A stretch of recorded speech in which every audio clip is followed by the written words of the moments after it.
Hare Rama, Hare Rama, Rama Rama.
Thank you, thank you. Hope you enjoyed the first set. We'll do it again. Ready? Saxophone Part 2. echo a little bit.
Krishna Krishna Hare Hare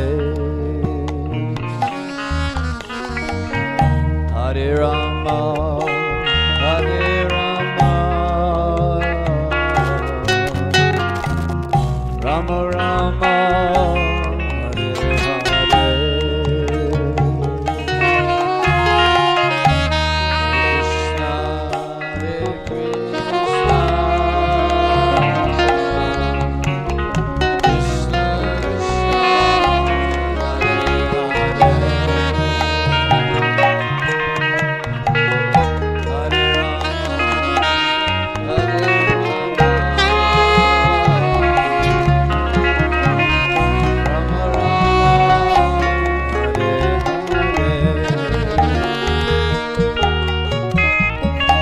Hare Krishna, Hare Krishna,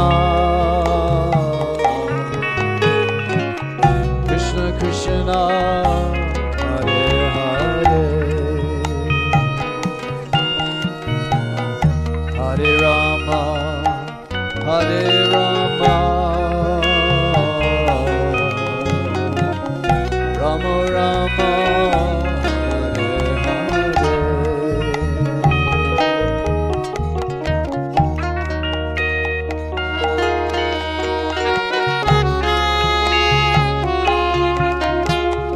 Microphone. Haribol.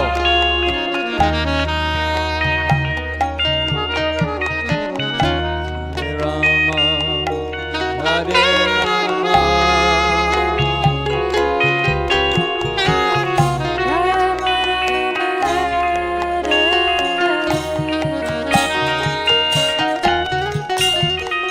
Hare Krishna, Hare Krishna.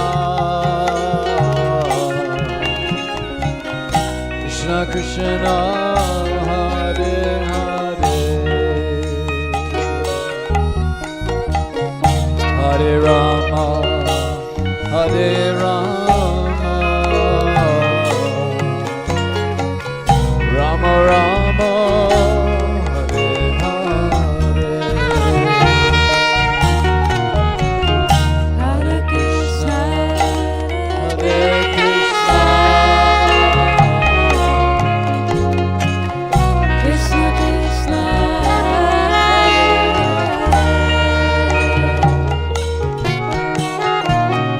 Hare Rama, Hare Rama, Rama Rama,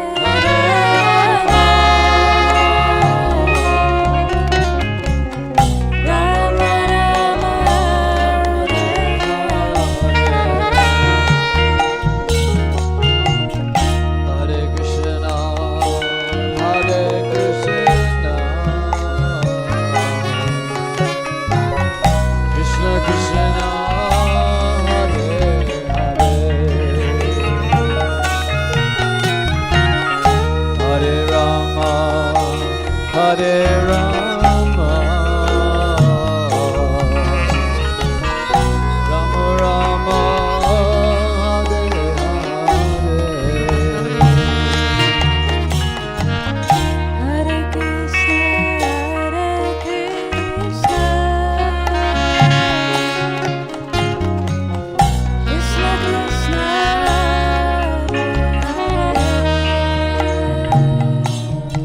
Hare Krishna, Krishna Krishna,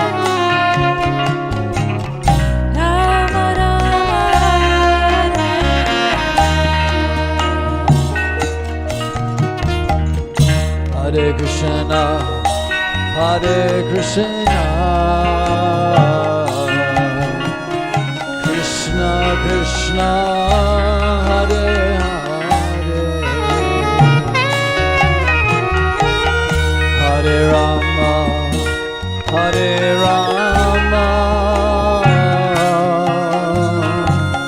Rama Rama Hare Hare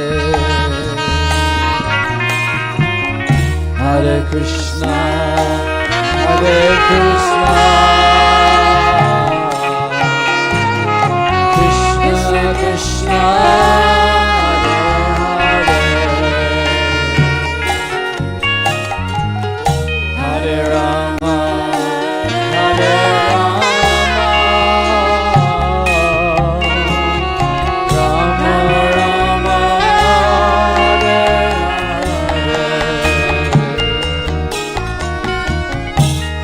Krishna, Hare Krishna,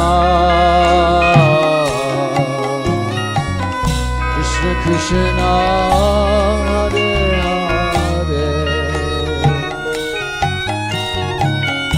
Hare Rama, Hare Rama,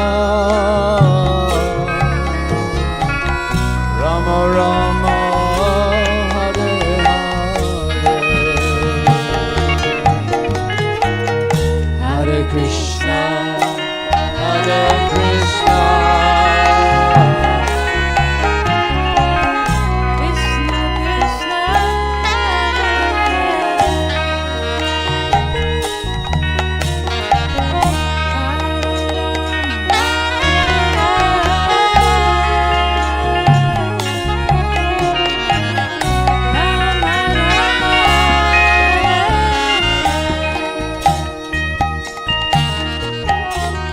Hare Krishna, Hare Krishna,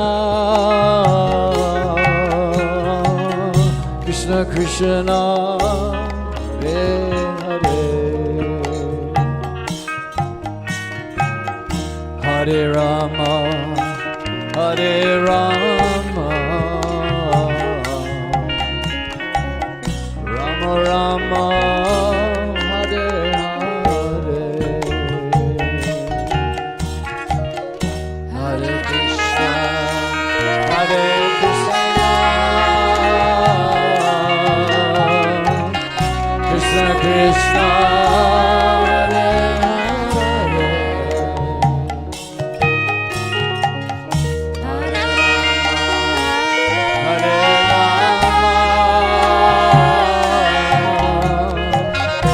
Rama Rama, Hare Hare, Hare Krishna, Hare Krishna, Krishna Krishna, Hare Hare, Hare Rama, Hare Rama, Rama Rama, Hare Hare, Hare Krishna, Hare Krishna,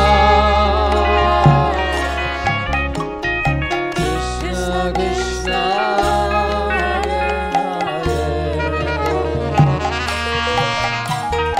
Hare Rama, Hare Rama,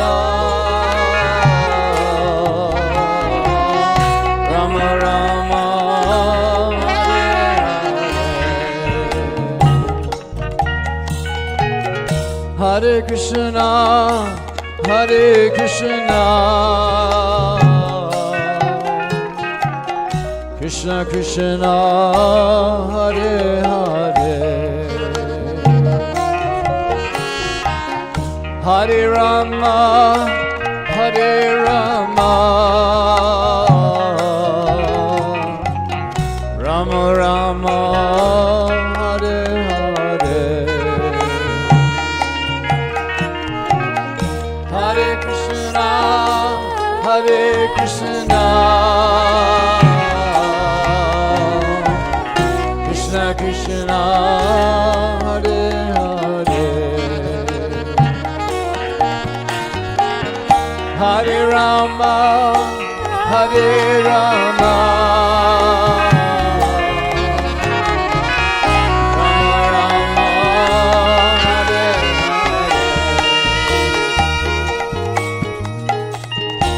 Hare Krishna, Hare Krishna, Krishna Krishna, Hare Hare, Hare Rama, Hare Rama, Rama Rama, Hare Hare, Hare Krishna, Hare Krishna, Krishna Krishna,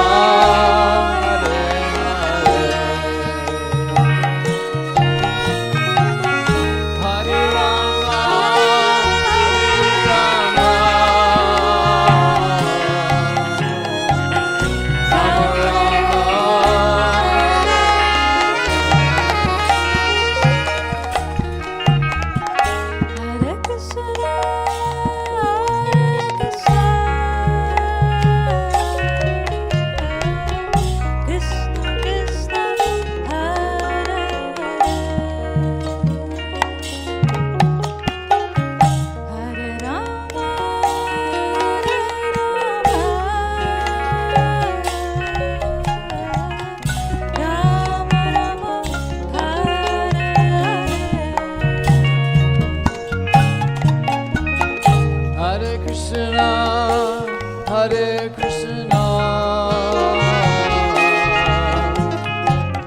Krishna Krishna, Hare Hare,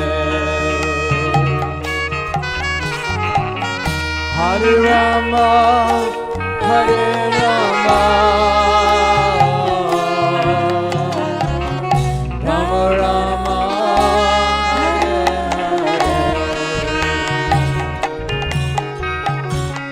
Hare Krishna, Hare Krishna,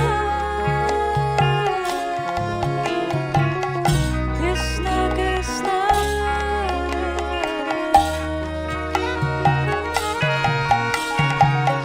Hare Rama,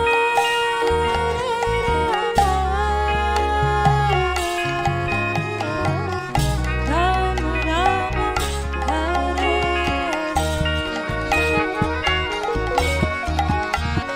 Hare Krishna, Hare Krishna,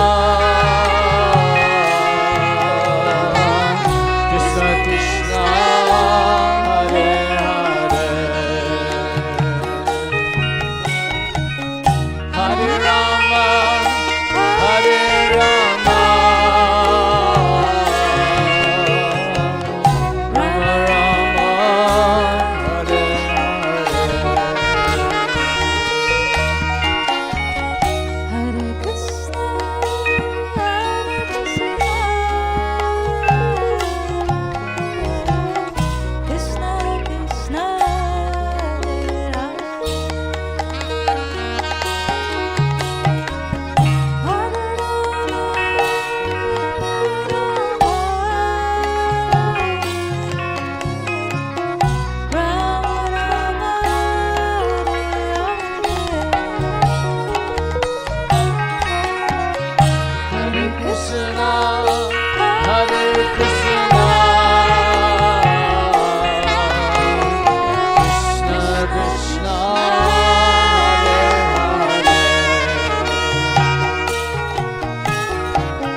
Hare Rama, Hare Rama, Rama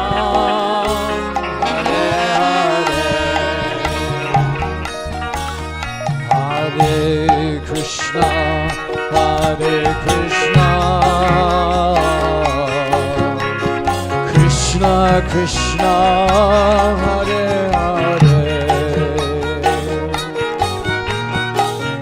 Hare Rama, Hare Rama, Rama Rama, Hare Hare. Hare Krishna, Hare Krishna, Krishna Krishna, Hare Hare, Hare Rama, Hare Rama, Rama Rama, Hare Hare. Hare Krishna, Hare Krishna, Krishna Krishna, Hare Hare, Hare Rama, Hare Rama, Rama Rama, Hare Hare. Hare Krishna, Hare Krishna, Krishna Krishna, Hare Hare, Hare Rama, Hare Rama, Rama Rama, Hare Hare. Hare Krishna, Hare Krishna, Krishna Krishna, Hare Hare,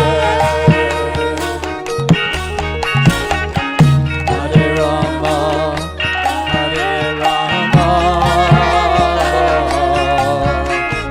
Rama Rama, Hare Hare. Hare Krishna, Hare Krishna, Krishna Krishna, Hare Hare,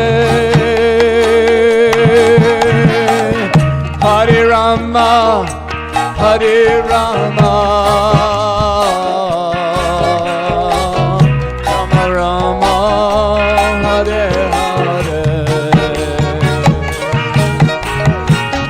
Hare Krishna, Hare Krishna, Krishna Krishna, Hare Hare,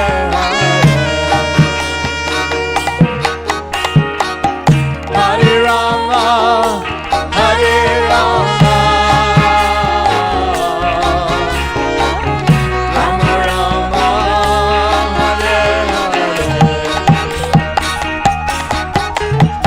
Hare Krishna, Hare Krishna, Krishna Krishna, Hare Hare, Hare Rama, Hare Rama, Rama Rama, Hare Hare,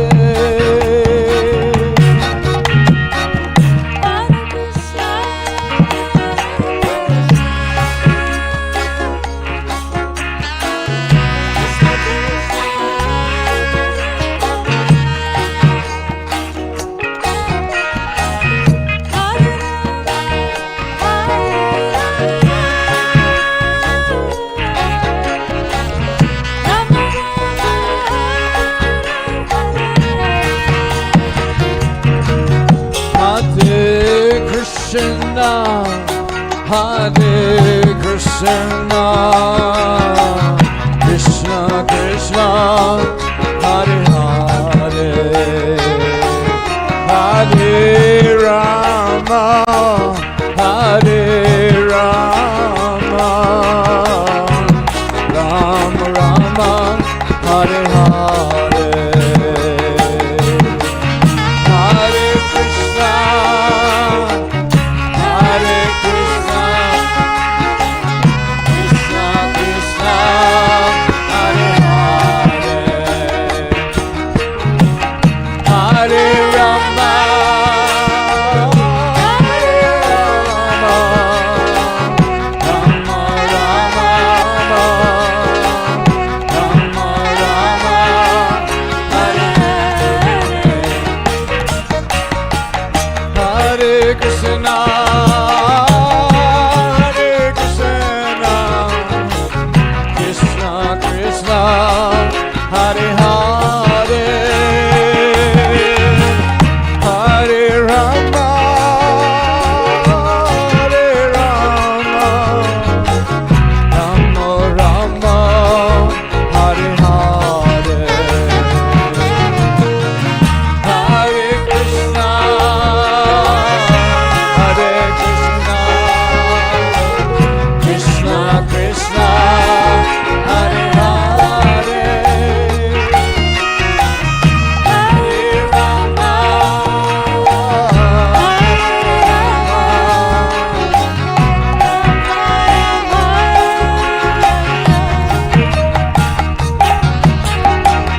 Hare Krishna, Hare Krishna, Krishna Krishna, Hare Hare, Hare Rama, Hare Rama, Rama Rama, Hare Hare,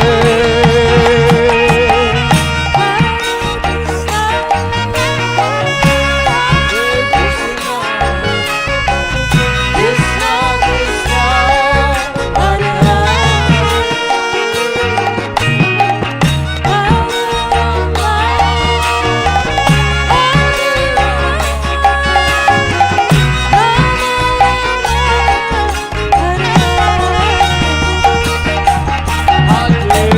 Krishna, Hare Hare Krishna, Hare Krishna, Krishna Krishna, Hare Hare, Hare Rama, Hare Rama, Rama Rama, Hare Hare,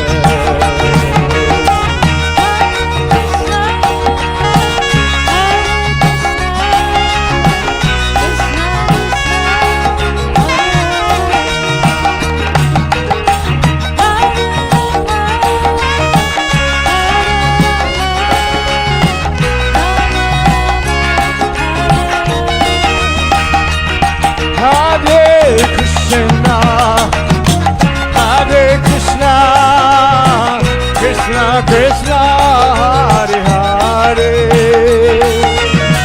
Hare Rama Hare Rama Rama Rama Hare Hare Krishna Krishna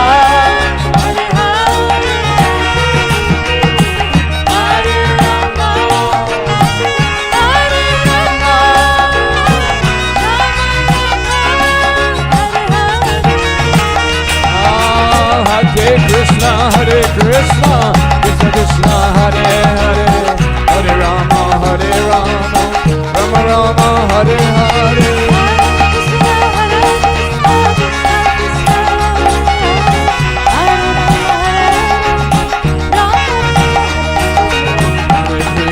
Hare Krishna Krishna Krishna Hare Hare Hare Rama Hare Rama Rama Rama Hare Hare Krishna Krishna Krishna Hare Rama Hare Rama Hare Krishna Krishna Krishna Hare Hare Hare Ram Ram Ram Hare Hare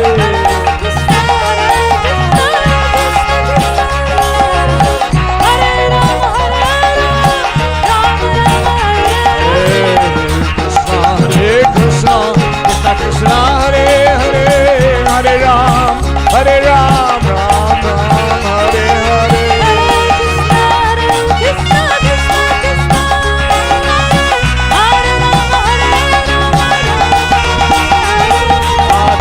Krishna Hare Krishna Krishna Krishna Hare Hare Hare Ram Ram Ram Hare Hare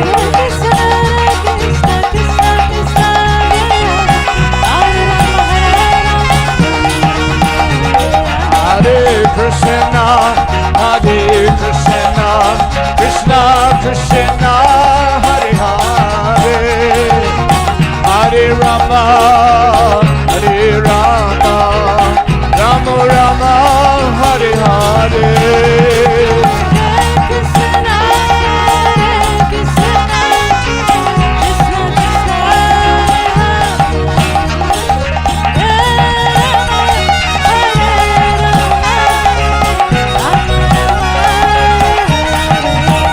Hare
Srila Prabhupada Connect Key. Gaur Premanandi. Hari Hari Bo.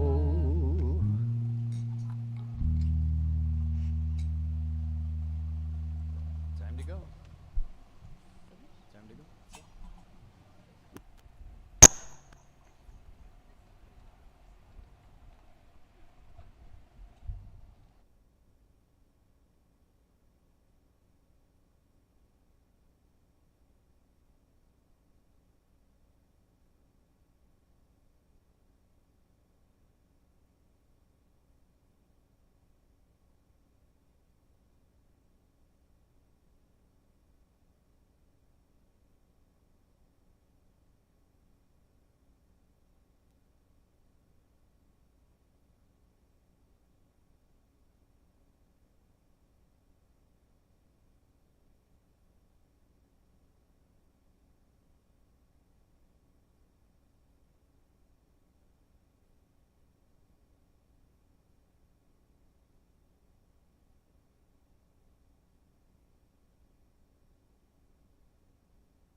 Yeah, man. Can't go wrong.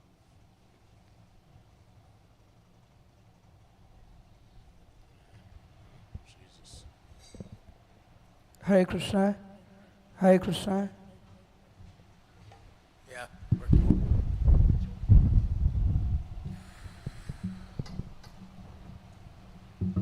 Hare Krishna, Krishna Krishna, Hare Hare, Hare Rama, Rama Rama, Hare Hare.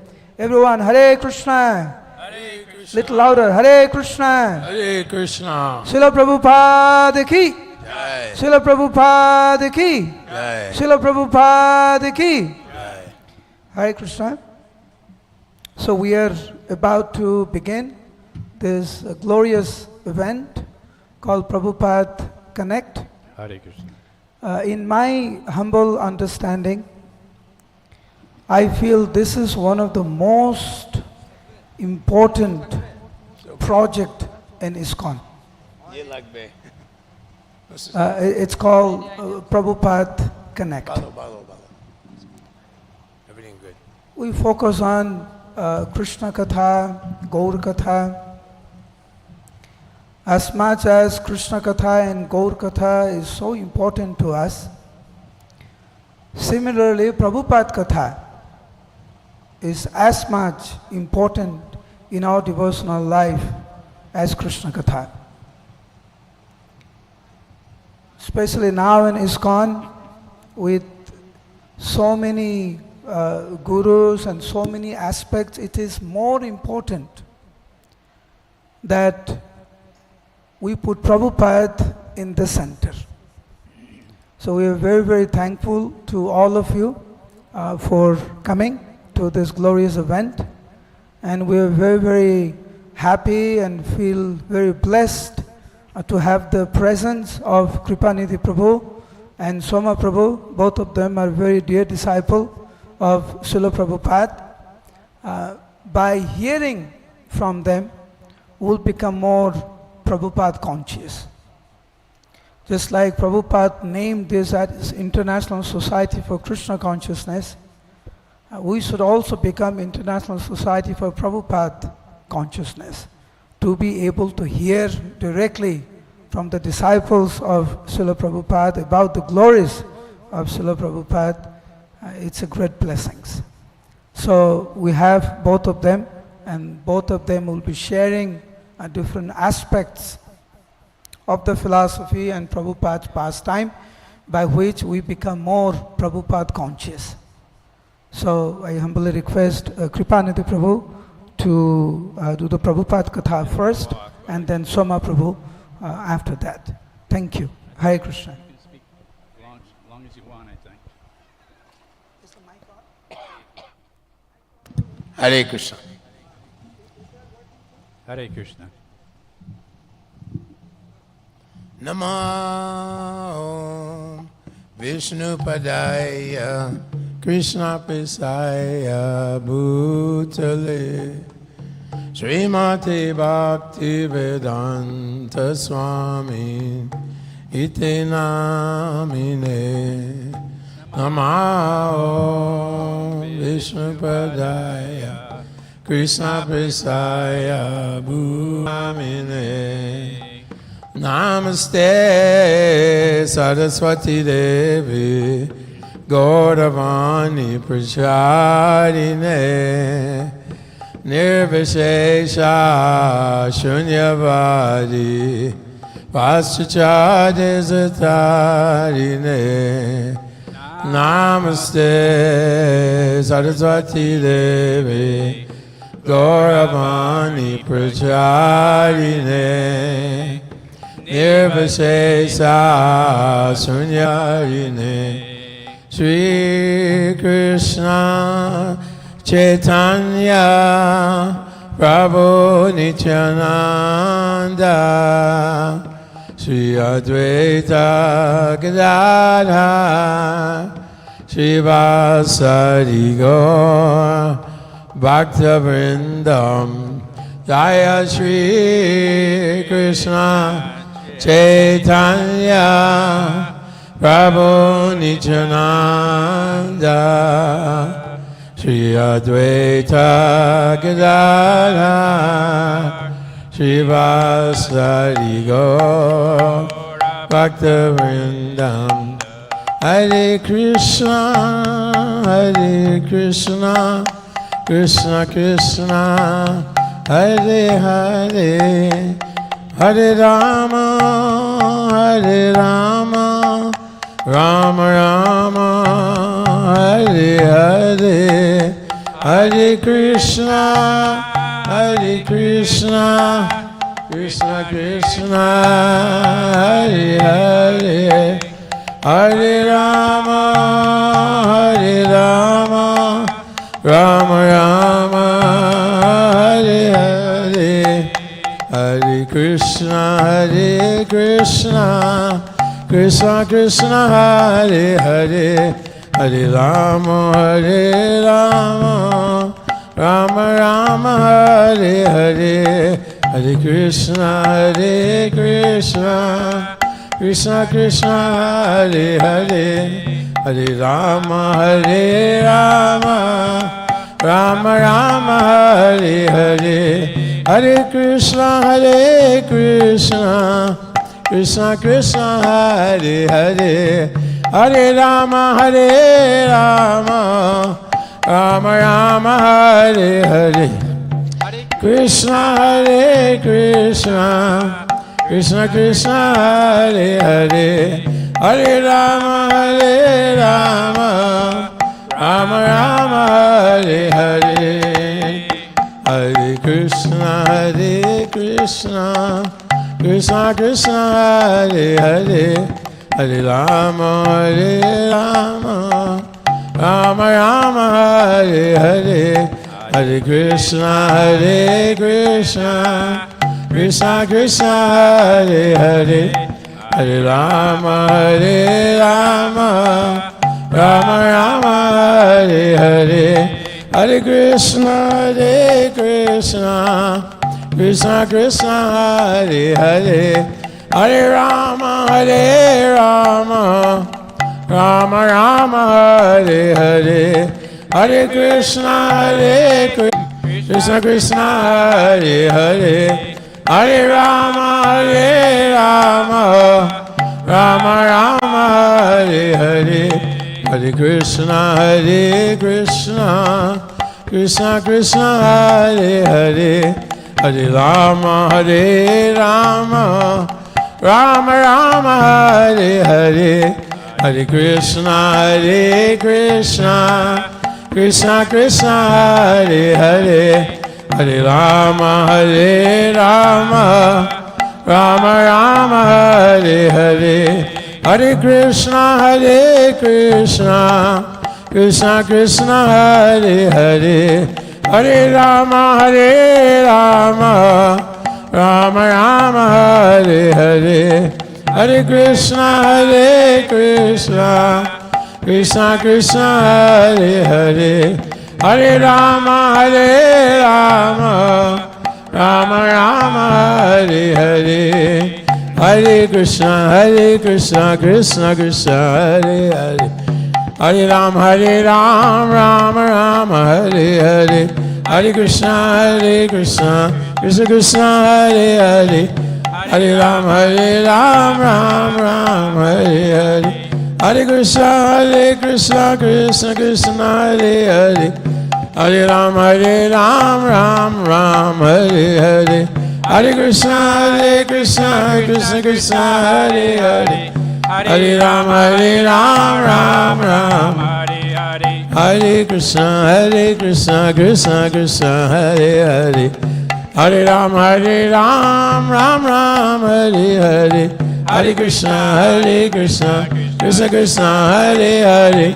Hare Rama Rama, Hari Bol, Hari Bol, Hari Bol, Gaur Hari Bol, Nitai Gaur Hari Bol, Hari Bol, Hari Bol, Gaur Hari Bol, Gaur Premanandi. We'd like to thank everyone for coming out to the Prabhupada Connect. But then Prabhupada was saying, I want my books distributed, especially big books. And by 1970-71, devotees started attempting to distribute Srila Prabhupada's books. We're going to have a translator. Everyone understand Bengali? English to Bengali. Go ahead. Okay. Okay, so Srila Prabhupada had gotten a donation from the Beatles, George Harrison, who was, the Beatles were the leaders of the cultural, the youth cultural movement called the counterculture movement, or the hippie movement that was going on in the 60s and early 70s. So George Harrison, we know, and all of the Beatles were influenced by Indian spirituality. They had gone to Hardwar Rishikesh with Maharishi Mahesh Yogi. They weren't very impressed with him, but George Harrison and John Lennon would chant Hare Krishna for hours together, playing a ukulele or a little guitar. So when I joined, it was February 72, I just turned 21. And in 71, in San Francisco, a devotee called Keshava Prabhu, he was actually ex-military, commando military, special forces. Him and his brother Karandar had joined the Hare Krishna temple in Los Angeles. And Kesava Prabhu had gone up to the San Francisco temple, and he was going door to door, and they were very excited to see people were buying these Krishna book trilogies, which was introduced on the first page by George Harrison, the famous Beatle. So that was very ecstatic that somehow or other we were distributing these larger books to people in America. Were you part of that? You joined in 71. 70. 70, oh, sorry. Where did you join? Boston. Boston. ISKCON Press was there. Right, ISKCON Press was there for a few years. Yeah. Yeah. So you were printing mainly Bhakta Gaudas in 70, 71. They weren't even printing those there. Those were printed over in Japan, but they printed Nectar of Devotion. Oh, Not a very good binding job, and they were printing some installations, the little chapters of the Srimad Bhagavatam. oh, okay. Right.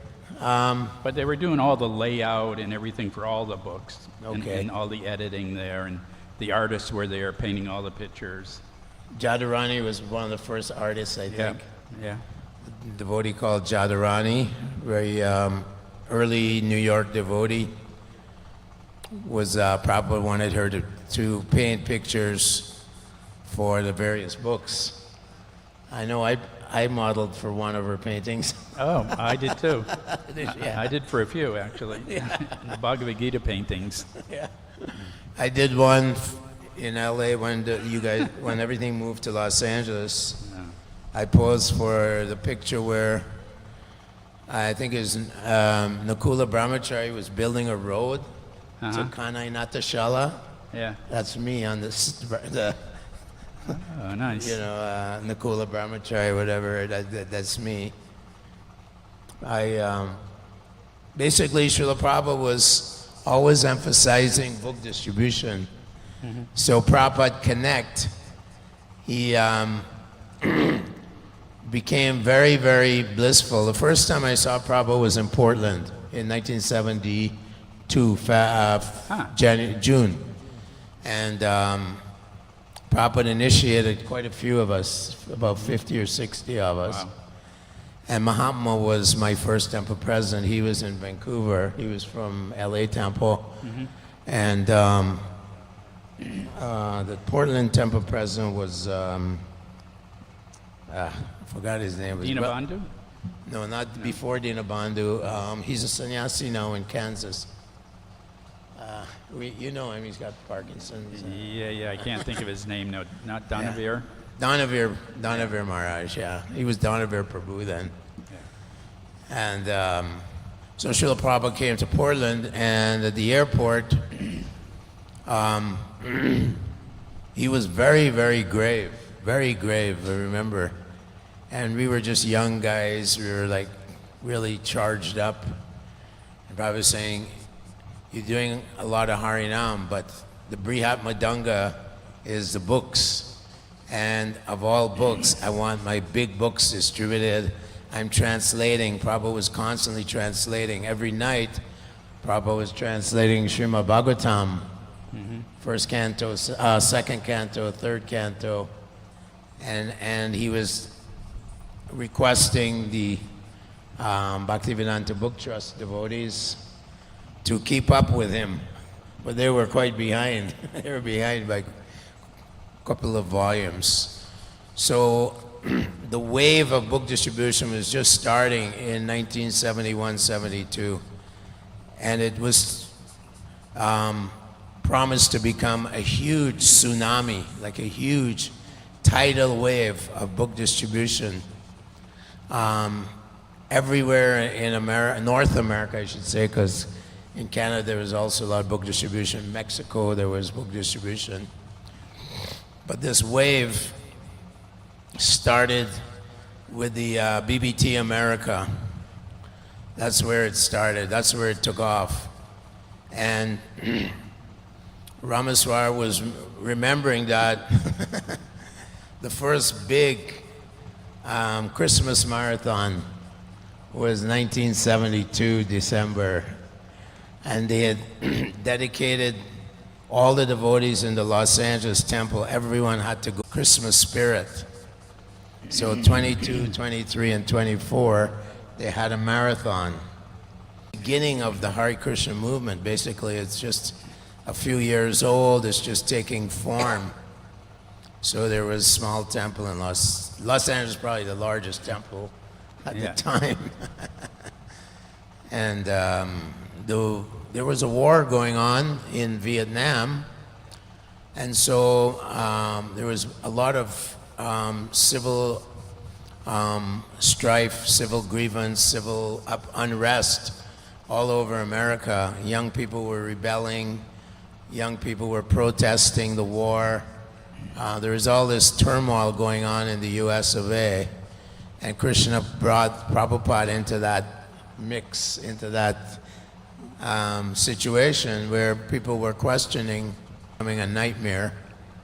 You know, the land, Ramaswar was going out, and he did something like $300 or $400 and $600 back to Godheads. I mean, devotees were so into to see Srila Prabhupada and experience this beautiful bhakti experience. We were young, full of energy, full of juice, full of spit and vinegar, and we were just read Maya. So we were running out in the streets every day telling people about Krishna. And Prabhupada was encouraging us and inspiring us by visiting all the various temples all over the world, establishing new temples. So in those 3 days in 1972, the LA temple did 17,000 books. Wow. And that was just the beginning. That was like a trickle. It was just a trickle, and this little trickle was going to become a huge, massive, rapid river going through the world. So this book distribution, Srila Prabhupada really emphasized it, and he come back and say, "Oh, I did 5 big books," and he got this inspiration to distribute Prabhupada's big books, Bhagavad Gita, Srimad Bhagavatams, that were being published. So Srila Prabhupada was very, very happy, and eventually Tripurari started sneaking around in the Los Angeles airport.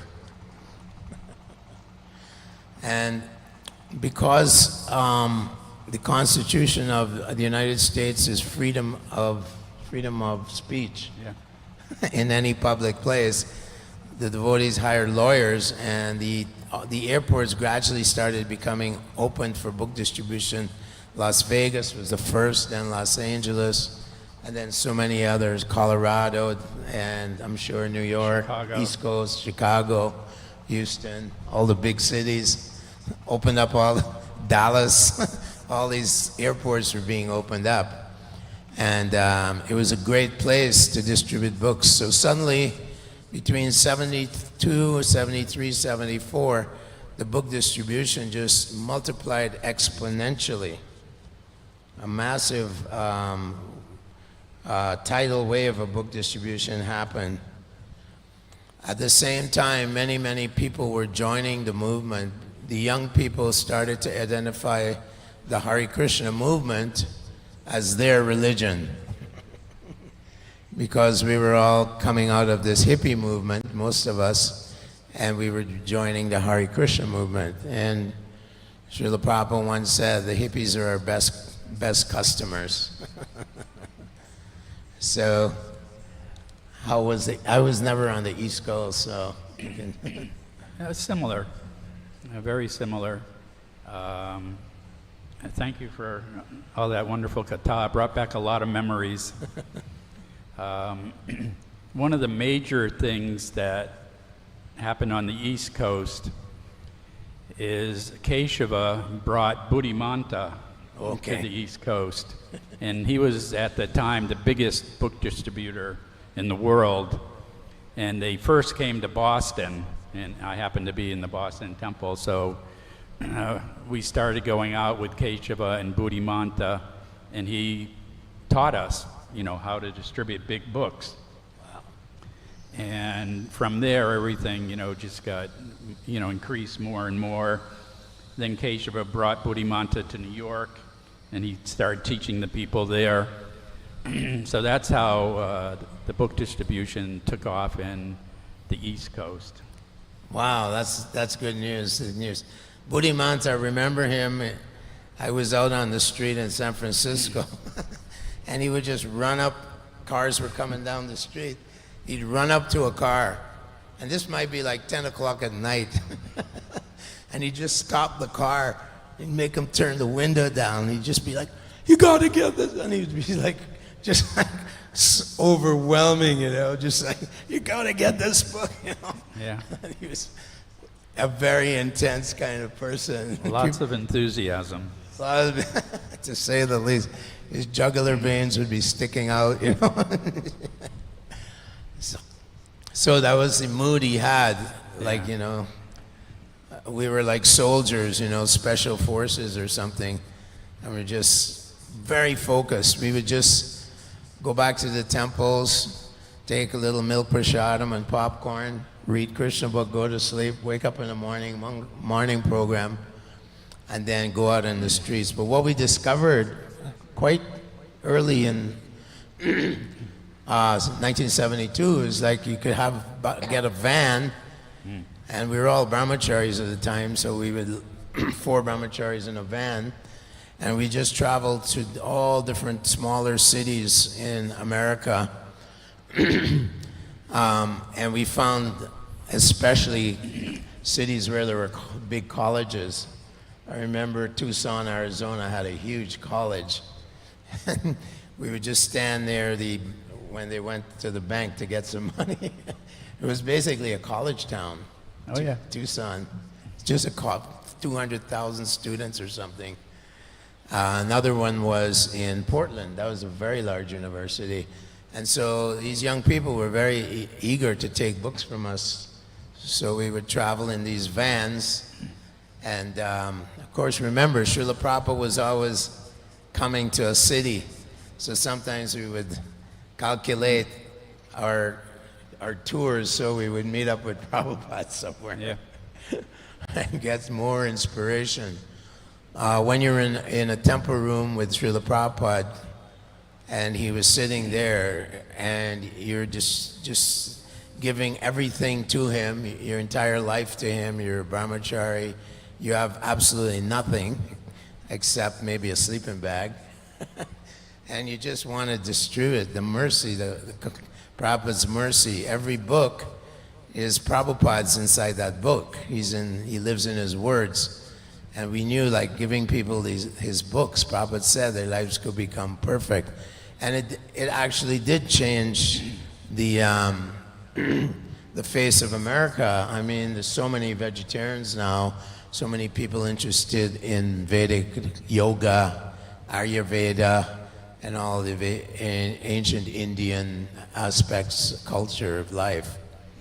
So, And Srila Prabhupada's genius was that India wasn't so interested, in spiritual life. They wanted material life, but when they saw all the Americans becoming devotees, then they started to take it up too. And now you can see it, so widespread in India. oh, amazing. India has just taken off. Like when I came to India for 6 years, 83 to 89, I lived in New Delhi. I think there was 15 temples in India, maybe 12. And that's in the 80s. And then, you come back in 2000, and there's over 100, I don't know how many temples in India now, but it's just exploded. The Hare Krishna movement has just exploded in India. And Prabhupada knew that when they saw the Americans, the Westerners, becoming Krishna conscious, that everyone would follow, including the Indians. These Sanatan Dharma is a great, valuable culture. So this is how it went. We used to go for Janmashtami in New Vrindavan. We would travel around and then we'd end up in New Vrindavan for Janmashtami. That was the kind of the main farm community in the early days. Yeah, I was there. It's interesting, though, that when you were talking, it reminded me of a couple of nice stories that I like about Srila Prabhupada. And the first one was this devotee. He never got initiated, but his name is Fantuzzi. He's like a semi-famous musician.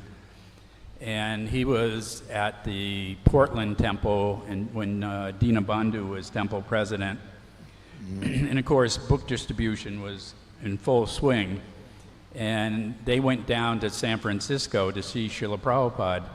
And he always wanted to ask Srila Prabhupada a question, you know, what pleases you the most?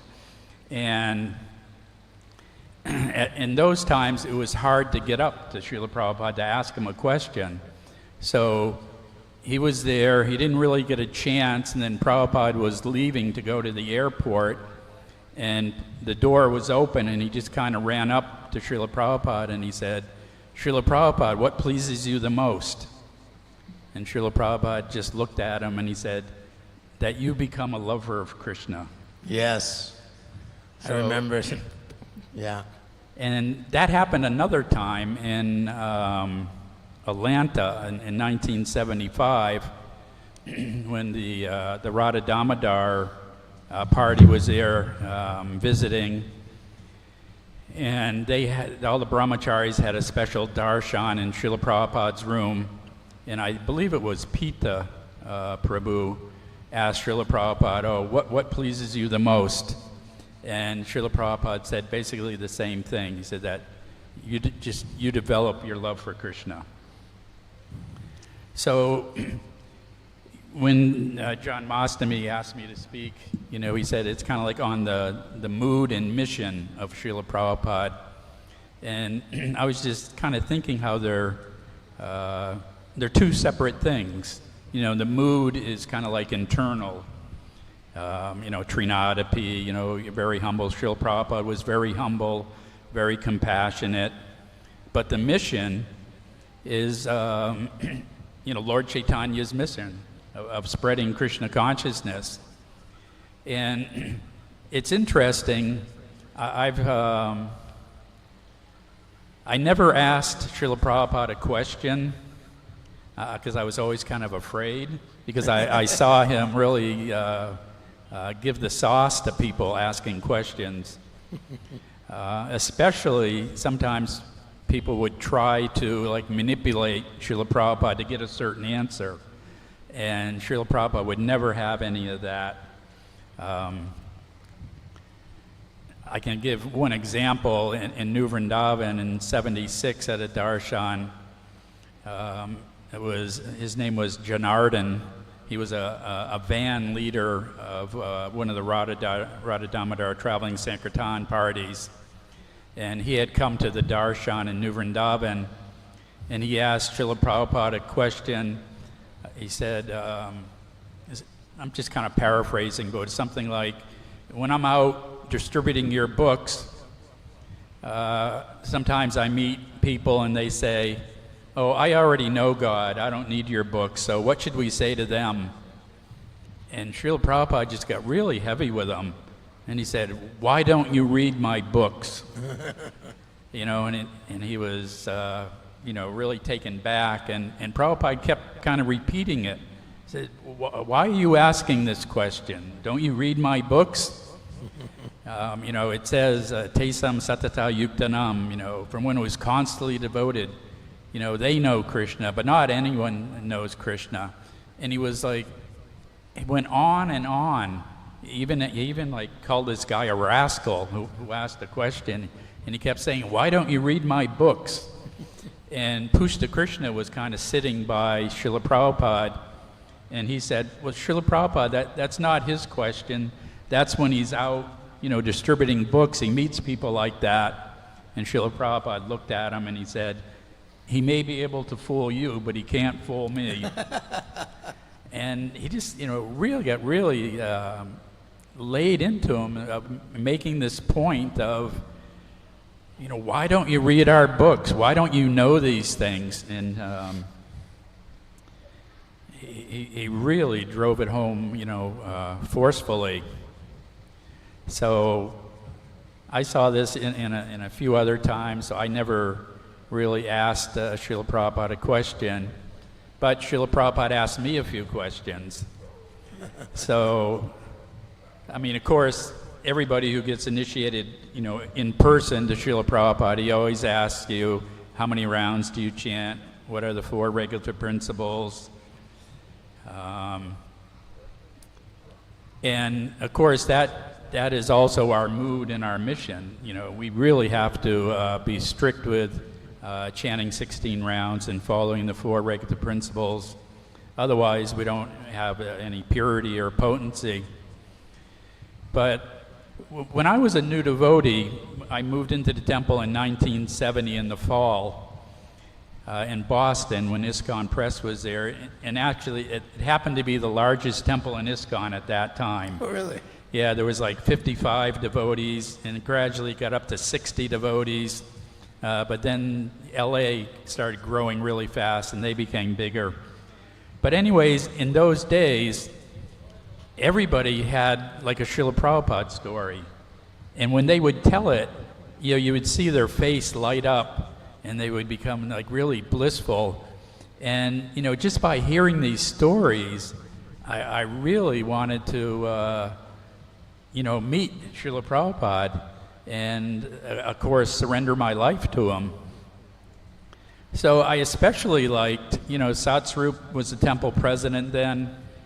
He joined in 1966, so he had been a devotee for 4 years, which seemed like forever back then. Oh my God, he had been a devotee 4 years?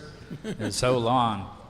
And he used to tell these wonderful stories of Srila Prabhupada on 26 2nd Avenue, and I really liked the stories that he would tell of how Srila Prabhupada would ask questions, and he'd be curious.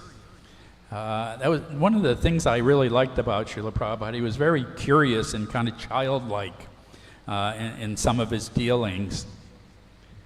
So anyways, I had this kind of desire that I thought, boy, it'd be really nice to have been there in those days and, got to answer some of Srila Prabhupada's questions. So I've told this story here before, but I'll tell it again. That I was on a morning walk with Srila Prabhupada in New Vrindavan, and the walk had just started, and we were walking up to the old Vrindavan farm, and a calf came down in front of the walk. And Srila Prabhupada was walking, and he put his cane in the dirt, and he stopped, and he looked at the calf, and he said, "How old is that calf?"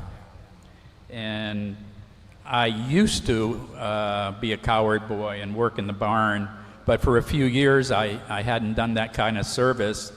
So I was right next to Srila Prabhupada, and I heard him ask, "How old is that calf?" So I was looking around, maybe one of the cowherd boys was there that would know, because it was actually kind of a big calf. But nobody was there that would know the exact age. So I looked at the calf, and I could see it was a female calf. It had a milk bag, but it wasn't developed yet. So I said, "Oh, Srila Prabhupada, it's still a young calf. The milk bag hasn't developed." And Srila Prabhupada turned and looked at me, and he said, "I know that." So I felt terrible that, he asked a question, but I didn't know the answer. And I don't know, I just felt really bad after that. And I was like walking right next to Srila Prabhupada, and I kind of started to drift to the back of the walk. And I felt bad. But the very next day, Srila Prabhupada would give, he would greet the deities, Radha Mandavan Chandra. We would have a Guru Puja, and I'll just finish with this story. And then after that, he would go out to his car, and when he went out to the car, we'd all follow him with a little kirtan and Srila Prabhupada usually would just get in his car and drive to where he was staying. But this day, somebody opened up the door for him, but he didn't get in the car. He just looked out over the top of the car, and he turned and he looked at me, and he had this little smile, and he looked at me and he said, "What's growing over there?" And I happened to know that we had planted mung beans, so I said, "Oh, those are mung beans, Srila Prabhupada." And he said, "Oh, thank you very much."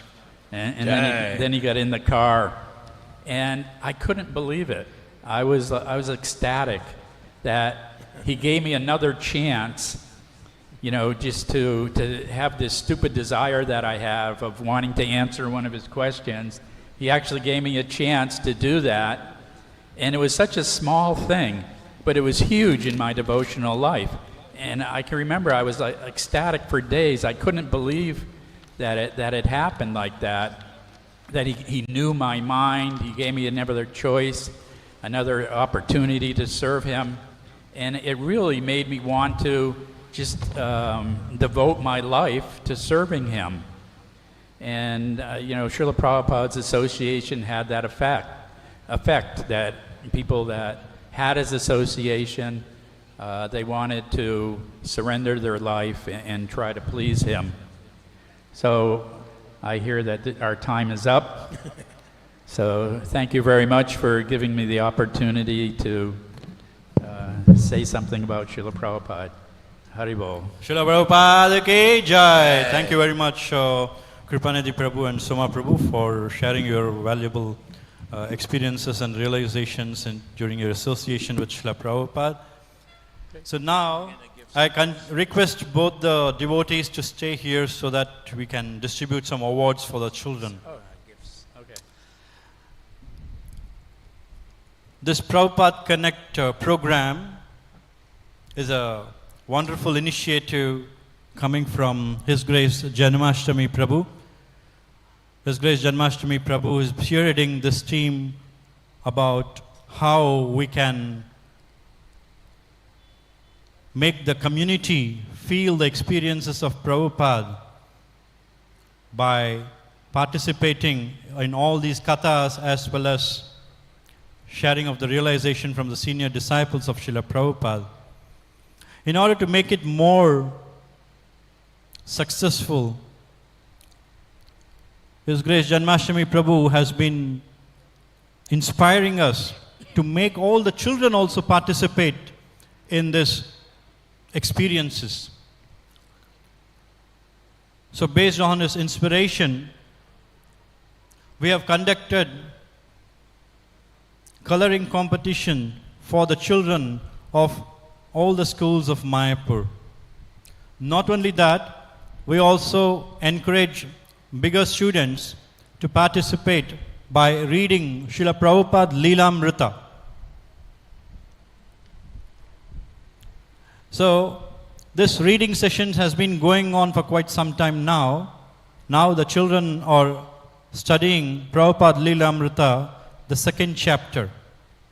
So from the second chapter, we formed some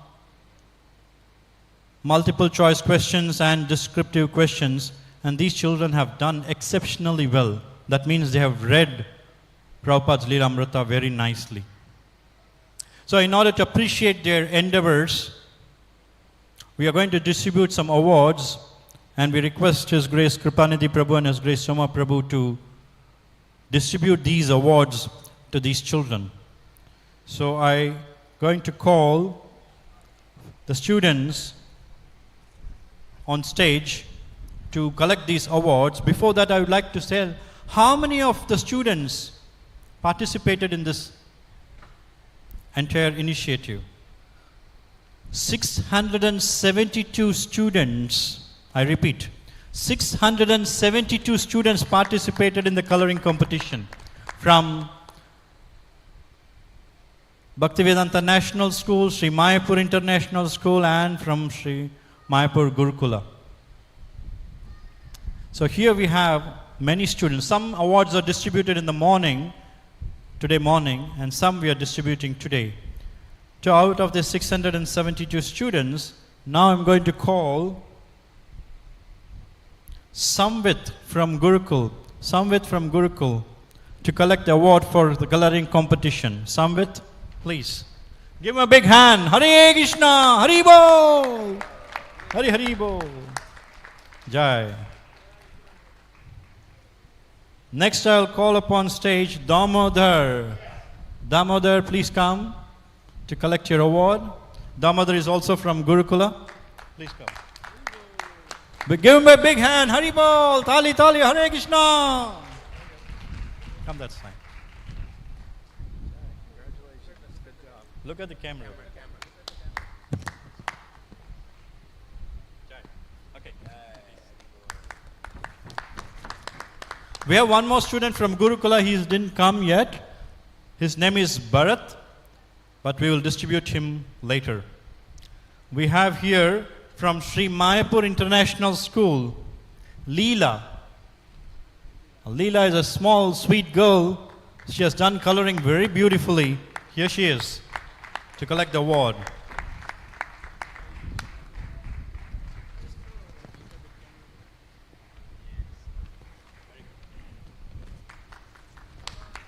Now we'll call upon slightly bigger children who have done very well in their coloring competition.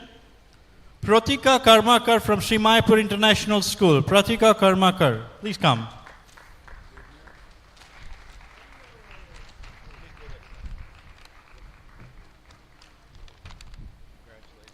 Hare Krishna. Next we will call Madan Mohan Das from Mayapur International School. Madan Mohan Das.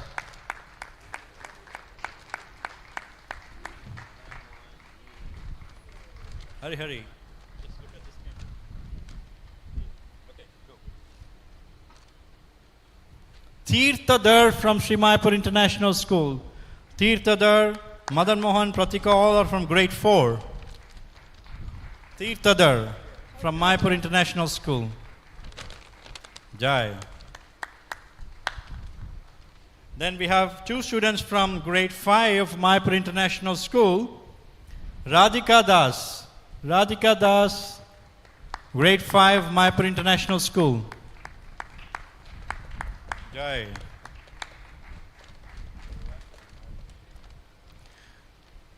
Is Yashodarani here?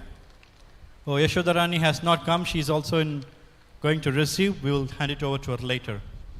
She has not come yet.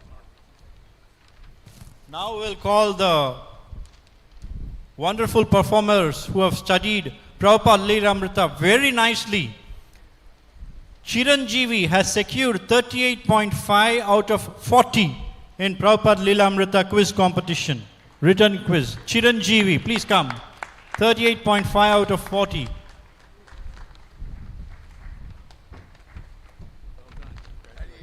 Jai. Give him a big hand. Haribol! It's not easy to read one full chapter and answer all the questions and secure 38.5 out of 40. Right? Gopi Krishna Das from Sri Mayapur International School. He studies in grade 8. He has secured 38 out of 40. Haribol! Jai Ho! Jai. And we have Amala from grade 6 for the Leela Amrita study competition. 36 out of 40 she has secured. Hari Bol, please come. In total, 127 students studied Prabhupada Leela Amrita chapter 2, the abridged version. And then all these awards are being distributed. There are many students who have secured very well, but only 3 we could choose here. But for all the participants, we distributed participation certificates in their respective schools. Thank you very much, Janmashtami Prabhu, for inspiring us to make this endeavor to include children into the Prabhupada Connect program. Thank you very much. Hare Krishna. His Grace Janmashtami Prabhu ki jai. Jagat Guru Srila Prabupada ki jai. Thank you very much, Prabhus, for staying back here to distribute awards.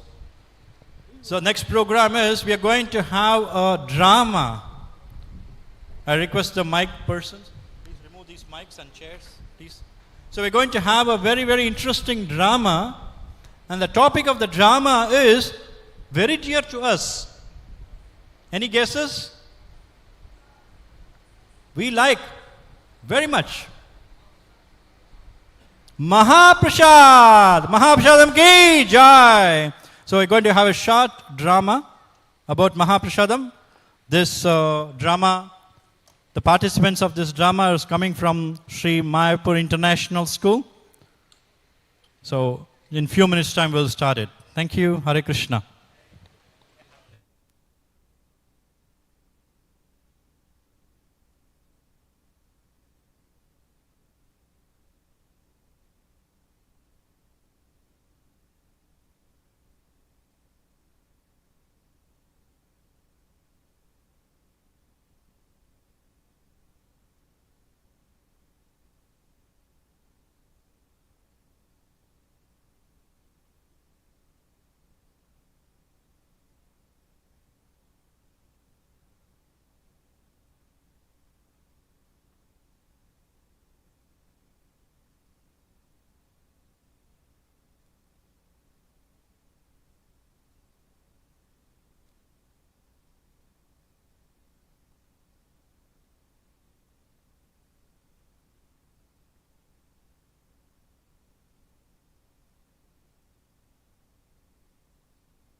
About Shiva.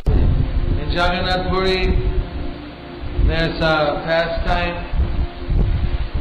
about Shiva and Durga. One time, Narad Muni served Lakshmi for 12 years. After 12 years, Lakshmi wanted to give a blessing. And that blessing was whatever Narad wanted. So, what blessing? My dear Narada, I am very pleased with you for the service you have rendered me these last 12 years. I would like to give you a boon. Anything you wish, I will grant you. Anything? Anything. I want to get the prasadam from the plate of Lord Narayan. No, I cannot give that. Narayan is forbidden. What else do you want? I don't want anything else. I only want the prasadam from Lord Narayan's plate. Oh, I'm in trouble now. What am I to do? So now Lakshmi was in trouble. She was feeling anxieties. But in Vaikuntha, nobody feels anxiety. So she stuck out like a sore thumb. Lakshmi was very obviously in anxiety. So Narayana could recognize it immediately.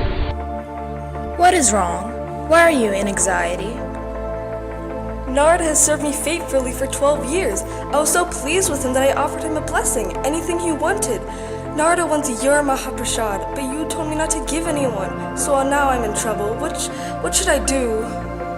Oh, you can give. Just don't give in front of me. Give behind, out of sight. Thank you. So after the Lord she stole one handful of prasadam. Narad, come! I got the prasad for you. Here, one handful of Lord Narayan's prasad. Took that prasadam got it. The most rare thing. The remnants from Lord Narayana's plate. How wonderful is this mahaprasad, we cannot imagine. So much filled with mercy. That's why it's called prasad, mercy. He flew into outer space, he went out, and he took this prasad. And he felt so much ecstasy. Go Haribo! Haribo! Haribo! Haribo! Haribo! Haribo! Haribo! Haribo! Haribo! Haribo! Haribo! Haribo! Haribo! Haribo! He's flying around the universe, crying out, Haribo! Hare Krishna, Krishna Krishna, Hare Hare, Hare Ram, Ram Ram, Hare Hare, Hare Krishna, Krishna Krishna, Hare Hare, Hare Ram, Ram Ram, Hare Hare. So like this, he's flying around the universe chanting. Somehow he flew by Kailash. Shiva saw this brilliant light in the sky. What is this? Come here! Are Narad, my friend, my brother. What happened to you? You're so effulgent, like millions of suns. What happened? Wow, you're so happy. What happened? I got the mercy. I got to serve Lakshmi for 12 years. And then she gave me Narayan's prasad. This prasad is super. It's amazing. It's the most incredible thing. My dear brother, my dear friend, you got the mercy? You got the special mercy. You are very fortunate. So, surely when you got the mercy, you didn't forget your brother, your friend, Shiva. Surely, you've saved some prasad for me. Oh. You didn't save any for me? I feel so bad. I didn't save for my friend. I feel so embarrassed. He looked down and saw that in his fingernail there was little prasad still stuck. Oh! There's a little piece of prasadam in my fingernail. One little crumb. Give it to me, please. Even a little konika, one little tidbit, a little piece of prasad is alright. Here you go. Haribol! Haribol! Hare Krishna, Krishna Krishna, Hare Hare, Hare Ram, Ram Ram, Hare Hare, Hare Krishna, Krishna Krishna, Hare Hare, Hare Ram, Ram, Hare Hare, Hare Krishna, Krishna, Hare Hare, Hare Ram, Ram, Hare Hare. So while Mahadev was dancing in ecstasy, when he dances very ecstatically, the whole world starts to vibrate. He can create mahapralaya by his dancing. He is an acharya, he is the Lord of dancing. So he was creating natural disasters all over the universe. There was earthquakes, tsunamis, so many difficulties were happening around the universe. What is going on? Why is my husband destroying the universe now? It's not the time. I must hurry back to Kailash to stop him. This is not the time for Pralaya. But he was in ecstasy, not realizing that his dancing was destroying the universe. Hare Krishna, Krishna, Hare Hare, Hare Ram, Ram, Hare Hare, Hare Krishna, Krishna, Hare Hare, Hare Ram, Ram, Hare Hare, Krishna, Krishna, Hare Hare, Hare Ram, Hare Krishna, Krishna, Hare Hare, Hare Ram, Ram, Hare Hare.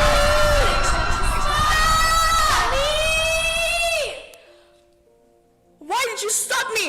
I was so ecstatic. I was the most happiest I've ever been. Why did you stop me? Why did you break my ecstasy? I'm very sorry, my dear husband. Your dancing was creating destruction on the different planets. Innocent people were suffering. So to save them, I had to stop you. Okay, it's alright. Mahadev, I'm so curious. What was this that made you so ecstatic? I got the mercy from Narad. I got Lord Narayan's mahaprasad. Lord Narayan's mahaprasad! How wonderful! I'm your Artangini, your better half. I'm your companion in religion. I'm living with you, serving you even under the tree. So surely you have saved some prasad for me. Yes? No prasad. Why not?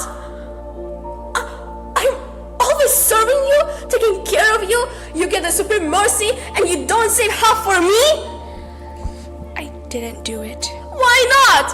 Why didn't you do it? Why didn't you think about me? Why didn't you save the mercy for me? I didn't think you deserved it. What? Yes, you're not qualified. I am not qualified? What do you mean? I'm Vishnu Shakti, I'm Vaishnavi, I'm Narayani, I'm the energy of the Lord. Why I cannot get? Oh, I'm suffering so much. I'm suffering so much. Never have I ever suffered like this. Now I realize the suffering of being deprived of Krishna Prasadam. I vow that I'm going to see that everyone in this universe can get Krishna Prasadam. I vow that anyone in the universe who wants Krishna Prasadam can get it, so they don't have to suffer the way I'm suffering. For that moment, there was no communication between Shiva and Durga. They were having some misunderstanding. She was so upset why she didn't get this. For that moment, there was no communication between Shiva and Durga. They were having some misunderstanding. She was so upset why she didn't get prasad. So this supreme couple of the universe, it's not good if they don't remain in good terms. So Vishnu came to solve the problem. Parvati, Shiva, what is the problem? Narada shared some of your prasad with my husband, and he thinks of me so unworthy that he didn't save any for me. I'm suffering so much not getting your prasadam, so I want to see everyone who wants your prasad to get it. You know, even if people smell my prasad, they won't take any more birth again. The whole universe can be emptied out by prasadam. I don't care. People shouldn't have to suffer like I'm suffering. Prasad deprivation, being deprived of Krishna Prasad. Alright, I'll give you a solution. Parvati, come, I'll tell you in private. I will manifest as Jagannath, Baladev, Subhadra, Daru Brahman, and all of the food that was offered to me. First, that prasadam will be going to you. Then, others can have it. In Jagannath Puri, all the offerings will be given to Vimal Devi, one of your forms, Parvati. Then, I will personally come as my own devotee, as Chaitanya Mahaprabhu, and I'll distribute this prasadam everywhere, to everyone. Haribol! Haribol! So, like this, there's very close relationship. You can understand Shiva and Durga are very much devoted to Vishnu. So I have to end my class here so we can go back. And also I don't want to deprive you any longer from prasadam.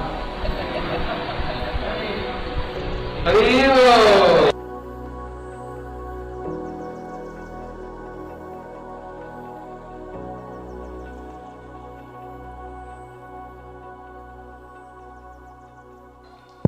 Hare Krishna, this beautiful drama. In Jagannath Puri, there's a Hare Krishna, this beautiful drama orchestrated by Her Grace Jayada Radhika Mataji. Hari Hari Bo!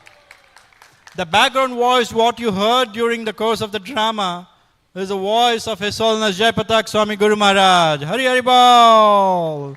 Thank you very much, dear students of Sri Mayapur International School, for your wonderful performance. Hari Hari Bol! Give them a big hand! Hari Bol! Thank you. Hare Krishna.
I'm using it. Hello.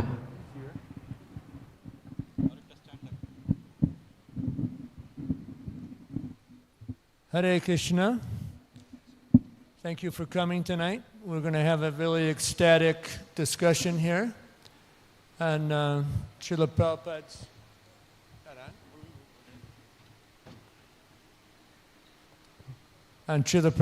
position and our relationship with him.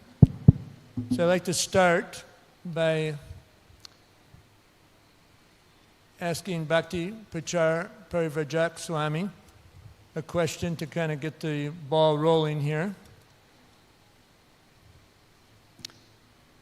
Maharaj, I'd like you to explain a term that we see along with Srila Prabhupada's name, Founder Acharya. What does that title mean?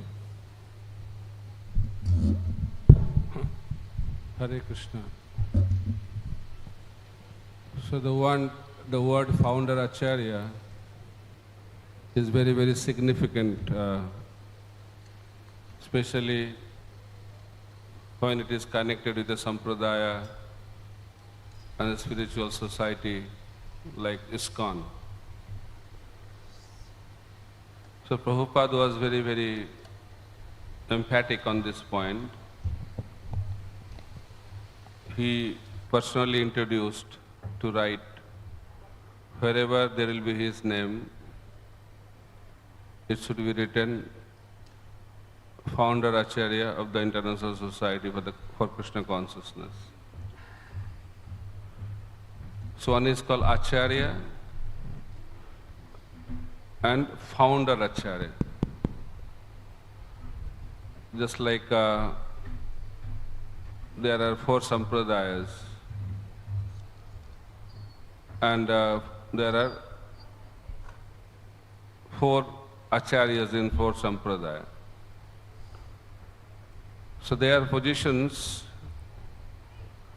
are very, very unique. So Founder Acharya is a position which is exclusively for Srila Prabupada, and this position is reserved only for him in ISKCON.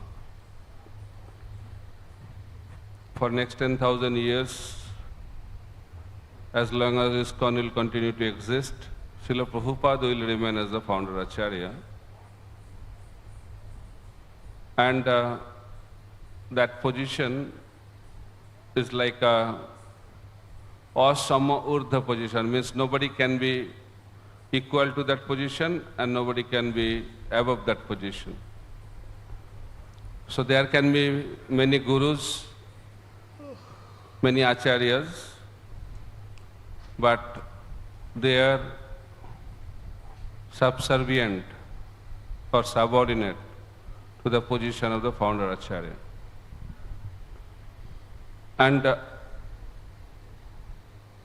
his teachings, Srila Prabupada as the founder acharya, his teachings will be the ultimate teachings in our society. If we want to refer any subject, what Prabhupada said, that will be the ultimate. And that should be the basis of taking decisions. And Prabhupada also established that his murti will be there in the temple, and his Guru Puja will be the Guru Puja for ISKCON society.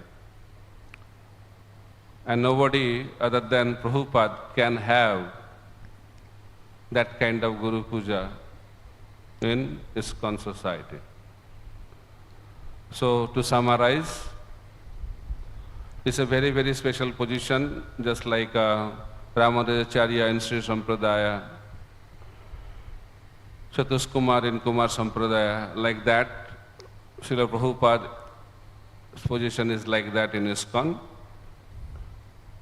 For generations to come, and nobody can have that position.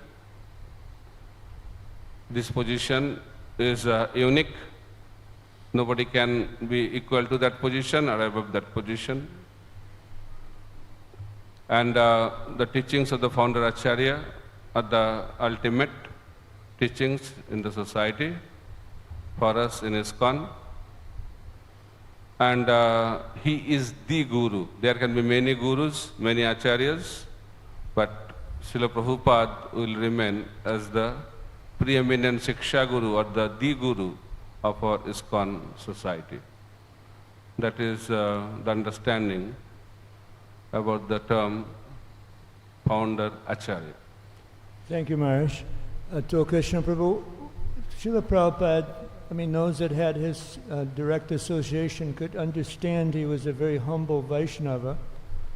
So why is it that Prabhupada showed such great concern that his position as founder acharya be prominently recognized? Sri Chaitanya Mahaprabhu, here in Bengal Bhumi, West Bengal, Gaur-Mandal Bhumi, he predicted, Ramkeli, he predicted Prithividyache, Joto, Nagaradi Gram, Shabatra Procha Hoibemornam. Prithividyache, Joto, Nagaradi Gram, all over the planet. Nagaradi Gram, the towns and villages, Sabatra, in all of them, Procha Hoibemornam, my name will be preached. And Chaitanya Mahaprabhu, he made that prediction 500 years ago. So what Srila Prabhupada did in fulfilling the prediction of Chaitanya Mahaprabhu, fulfilling the mission of Chaitanya Mahaprabhu, that was unprecedented. It was, no one could do. Even 500 years have passed since the appearance of Chaitanya Mahaprabhu, but this task is seemingly impossible. And Prabhupada, he completed this task in such a short period of time, in such an extraordinary manner. So we can understand that Prabhupada is not an ordinary guru, just by what he has achieved.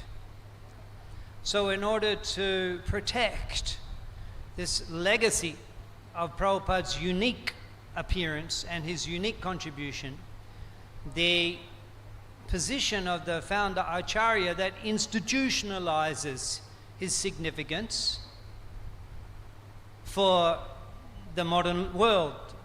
We hear it for 10,000 years. So Prabhupada will remain the most significant spiritual teacher on this planet for the next 10,000 years. We could say the deliverer of the modern world.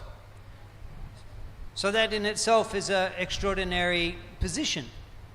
So in order to base ISKCON currently and future around the extraordinary contribution of Srila Prabhupada designed an extraordinary, unique institutional role and title, which is what we understand by the founder acharya, to ensure that his contribution is institutionally protected.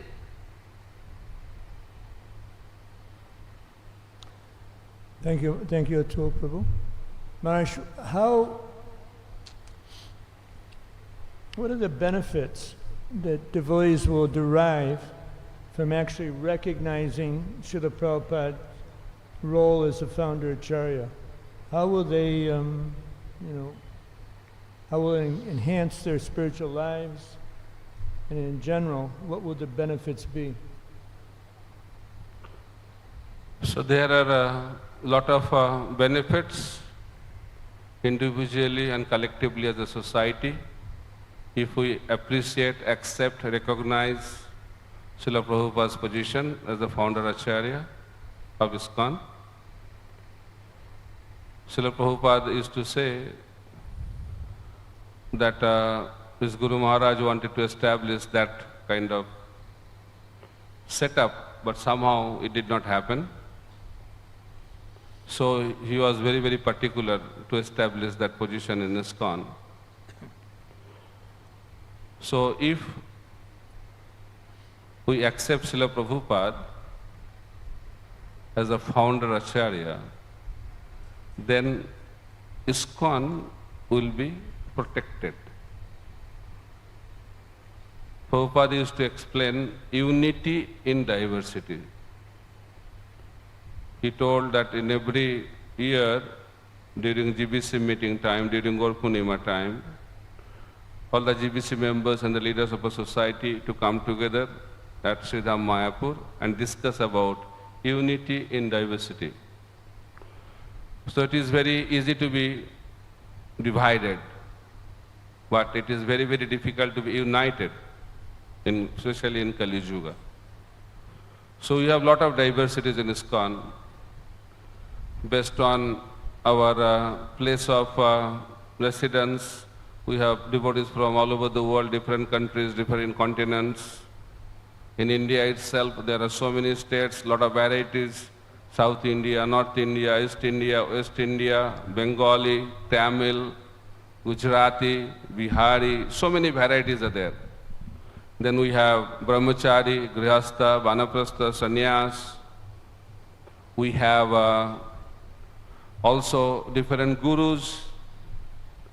So in that way, there are a lot of diversities. But if we accept Srila Prabhupada as the founder acharya, then these diversities can be very beautifully united. So Srila Prabhupada can only unify that, nobody else in ISKCON. So accepting Srila Prabhupada as the founder acharya, the unity of ISKCON will be established with lot of diversities. Number two, individually, Srila Prabhupada is the Senapati Bhakta of Chaitanya Mahaprabhu. He is not only a guru, he is not a self-realized soul only, he is not a pure devotee only, he is a specially chosen acharya by Sri Chaitanya Mahaprabhu. And that is predicted also in Brahma Vaivarta Puran, in Chaitanya Mangal. Mahaprabhu said that I will send my Senapati Bhakta to take the message of Lord Chaitanya, to take this message out of India. So Srila Prabhupada was chosen by the Supreme Personality of Godhead. So he is very, very, very special. And we are very, very fortunate. We have got this opportunity to be connected with that kind of acharya. So if we accept Srila Prabhupada as the founder acharya, then we can establish our relationship wonderfully to Srila Prabhupada. Then in that way we can be very strongly connected with the Sankirtan movement and Chaitanya Mahaprabhu. Srila Prabhupada's unique contribution is his books. As a founder acharya, his books are the basis. And these books are not ordinary books. Prabhupada used to say that I have not written these books. Krishna has dictated me and I just wrote it. So these books are revealed knowledge. Just like Vyasadeva compiled Srimad Bhagavatam, that was revealed knowledge. Valmiki Muni composed Ramayana, that is revealed knowledge. In the same way, Bhaktivedanta purports are also revealed knowledge. So in that way, we can immerse ourselves in that pure writings of Srila Prabhupada, and also we can transcend the three modes of material nature and become pure devotee if we accept the teachings of Srila Prabhupada as the founder acharya of ISKCON. So there can be many other benefits, so I spoke few of them. To Krishna Prabhu, I'm wondering if you can explain, maybe internally, what we'll experience if we deeply connect with Srila Prabhupada.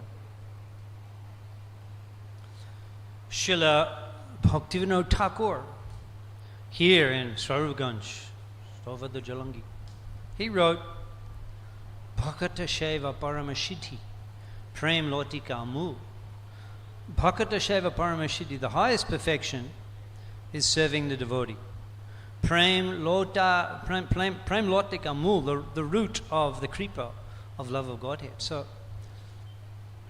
the more dear a devotee is to Krishna, then the more Krishna is pleased when we're connected to that devotee.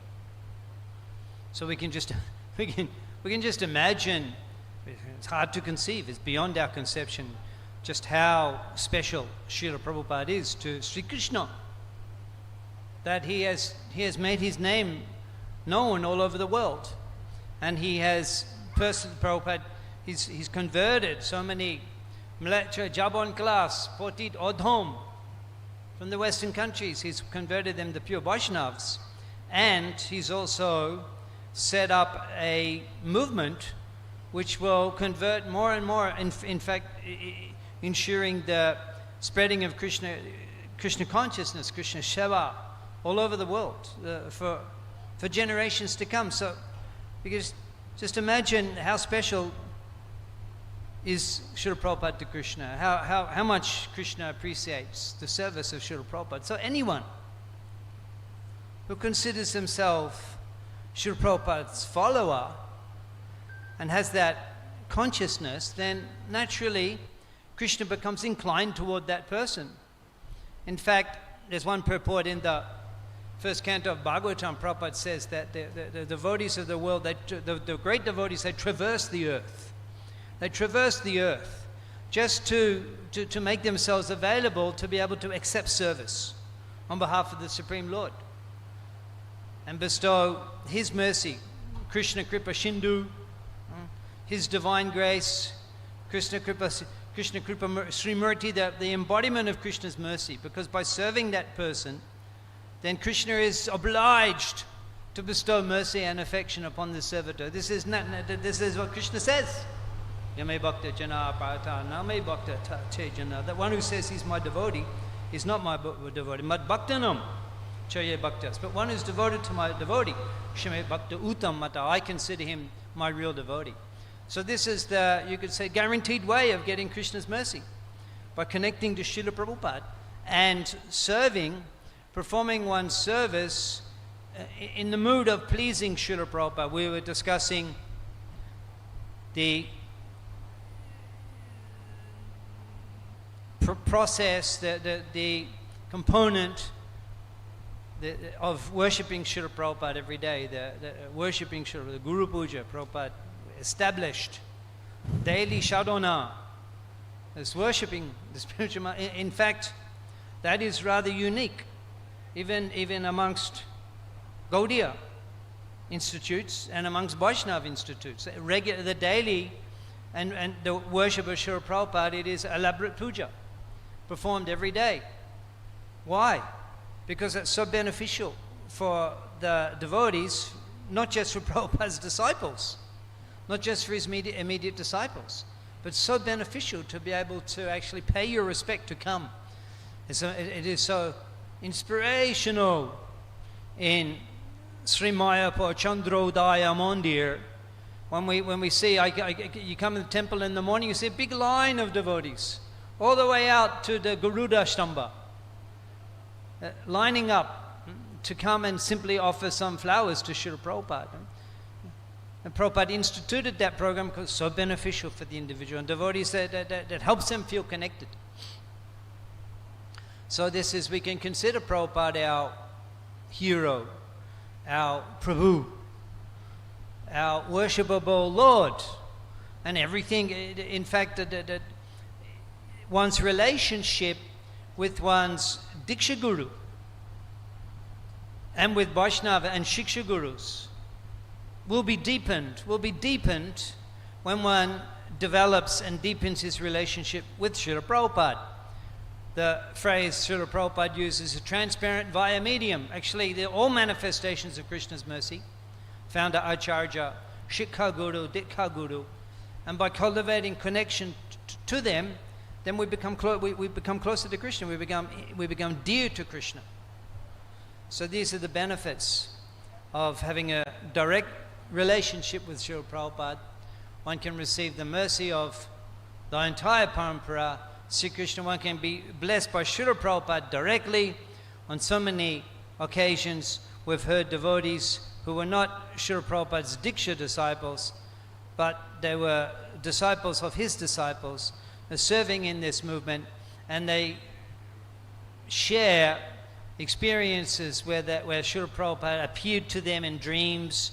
Srila Prabhupada inspired them, Srila Prabhupada guided them, Srila Prabhupada indicated that he was personally receiving their service that they were offering in his mission. And in this way, there's no limit, we could say, that there's no restriction on developing love for Srila Prabhupada. There is no limit to the depth in which every devotee in the movement, now and in the future, can enter into a loving relationship with Srila Prabhupada. There is no limit. That is an unending relation, an eternal relationship. And Srila Prabhupada, he desires that, and he is making himself accessible for such relationships. Wonderful. Thank you, Atul Prabhu. Maharaj, I'm wondering, many devotees are aware of the incredible successes that Prabhupada experienced after starting ISKCON. 108 temples. He traveled around the world 14 times in 12 years, so many farm communities, schools, so many books, huge temples like in Vrindavan here, such a vision. But those that haven't read Srila Prabhupada Lilamrita weren't really aware of all the challenges he faced before he started ISKCON, like with his family issues, with God brothers not giving him support, with business failures one after another. So how was it that Srila Prabhupada could just go on in spite of all of these reversals? So Srila Prabhupada journey, the success, there are many reasons behind that. Number one, Srila Prabhupada was a perfect disciple. So Srila Prabhupada had complete faith in the words and instruction of his spiritual master, His Divine Grace Srila Bhakti Siddhanta Saraswati Thakur Prabhupada. In 1922, he got the instruction to spread the message of Lord Chaitanya in English-speaking language all over the world. And he established ISKCON in the year 1966, many years. But he took that instruction in his heart and he prepared himself. And he used to say that worshipping the instruction of the spiritual master is the topmost worship. And that is the instruction we get from Srila Prabhupada. In order to be successful in our spiritual journey, we should worship the instruction of the spiritual master as the topmost worship. And Srila Prabhupada did that. And Srila Prabhupada used to say that I just repeated what I heard from my spiritual master. And Srila Bhaktivedanta Saraswati Thakur Prabhupada also used to say, Abhay used to hear very attentively my classes. So in that way, Prabhupada showed how exemplary he was as a disciple. Number two, he had complete faith in the holy name. One of his godbrothers was approached by Srila Prabhupada's disciple that many went to the West, but why he became successful? Why Srila Prabhupada became successful? And that godbrother revealed that Srila Prabhupada had complete faith in the chanting of the holy name of the Lord. And he did that. He chanted in Thompson Square Park every day 3 hours. And through that process of chanting of the holy name, he changed the whole world. So that is the second reason. Third reason, Srila Prabhupada had complete faith in Srimad Bhagavatam. He said, I never went to America. Srimad Bhagavatam went to America and I just accompanied Srimad Bhagavatam. I just reached along with Srimad Bhagavatam. Why he took so many years to go to the West? Because he was not ready with the translation and purport on Srimad Bhagavatam. So when the 3 volumes on the first canto of Srimad Bhagavatam were ready, then Prabhupada thought that I am ready to go to the West now because Bhagavatam is ready. So in that way, Srila Prabhupada had complete faith in Srimad Bhagavatam. Number 4, Prabhupada had purity. Purity is the force. Prabhupada was a pure devotee. He did not have any personal agenda, personal ambition. Whatever he did is for the pleasure of Guru and Krishna. So that is the symptom of purity. So when someone comes out from personal agenda, he becomes pure. So Srila Prabhupada is the embodiment of purity. And Srila Prabhupada also had compassion. He wanted to see the whole world to be a Vaikuntha. And he wanted to see all the people of the world to become Krishna conscious.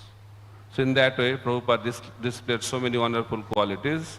And because of that, he became successful, overcoming all the difficulties in his spiritual journey. Hare Krishna. Thank you so much, Maharaj. So Krishna Prabhu, you've been teaching Shastra courses for many, many years now. And I'm wondering if you could elaborate on the contribution Srila Prabhupada has made to all of us, to the world, with his many books. Appreciating Prabhupada without talking about the contribution that he made with his books is incomplete. So it's actually a very significant point. I heard a presentation given by Achyutananda Prabhu, who was one of the first preachers in India. And Prabhupada liked his preaching so much, Prabhupada's commented that he's a better preacher than me, Prabhupada said, Achyutananda. So he was saying how he was interested in yoga. This is in 1960s in New York. He said he was pretty good yogi. And his father, they had books on Tibetan Buddhism and different things in their home, New York in the 1960s. And he said that, he was picking up a little bit of this from here, a little bit of that from there, reading these different books. And he said that when Prabhupada came with the first canto of Srimad Bhagavatam, he said it was like a tsunami of knowledge. There's so much detail, so much culture, so much wisdom on every page of Srimad Bhagavatam. He was commenting that he'd never experienced so much knowledge accessible in Prabhupada's Srimad Bhagavatam. Now that's first canto of Srimad Bhagavatam. Prabhupada maintained that level of output of transcendental literature, constantly writing. Then came teachings of Lord Chaitanya, Bhagavad Gita as it is, Krishna book, Nectar Devotion. And these books were being published. Prabhupada established his own publishing company. And they were challenged, the BBT was challenged to keep up with their output of Prabhupada. So we can see how much emphasis in Prabhupada put in his life, in the time that he had, how much he utilized that time for writing the books. And Prabhupada's books are revolutionary. The Bhagavatam is revolutionary. Tadbhag Vishaga Janataga Biplava Jasmin Pratishlokam Abhadavatapi. Each and every syllable of Srimad Bhagavatam, Jasmin Pratishlokam, Tadbhag Vishaga Janataga Biplava, can produce a Biplava, a revolution in the Janataga, the misdirected lives of the people, sinful people in general. Janataga, sinful people, Biplava. There can be a revolution. Each and every verse of Srimad Bhagavatam, as His Holiness Bhakti Prachar Paribrajak Swami was mentioning, that Srila Prabhupada's books they're so extraordinary, they're so powerful. And Prabhupada accompanied Srimad Bhagavatam to the West. Prabhupada had so much faith in Srimad Bhagavatam because it's mentioned there. Jasmin Pratishla, each and every syllable can create a world revolution. And Prabhupada, in the beginning, he was saying, just print one page of Back to Godhead magazine. One page. Even if they see the book, even if they touch the book, what to speak of reading one line. So Prabhupada has so much faith that the full potency of Srila Prabhupada, of Sri Chaitanya Mahaprabhu's mission is Potit Pabon Hetu Taba Avatar. Potit Pabon Hetu, for the purpose of delivering the most fallen, Potit Pabon Hetu Taba Avatar, your appearance. Prabhupada had full faith in that, and his purports of Srimad Bhagavatam are so much imbued with the Sri Chaitanya Kripa, propagating the holy name, explaining, describing the mercy of Chaitanya Mahaprabhu, describing the mission of Chaitanya Mahaprabhu. Narad Muni himself is explaining the potency of the Srimad Bhagavatam.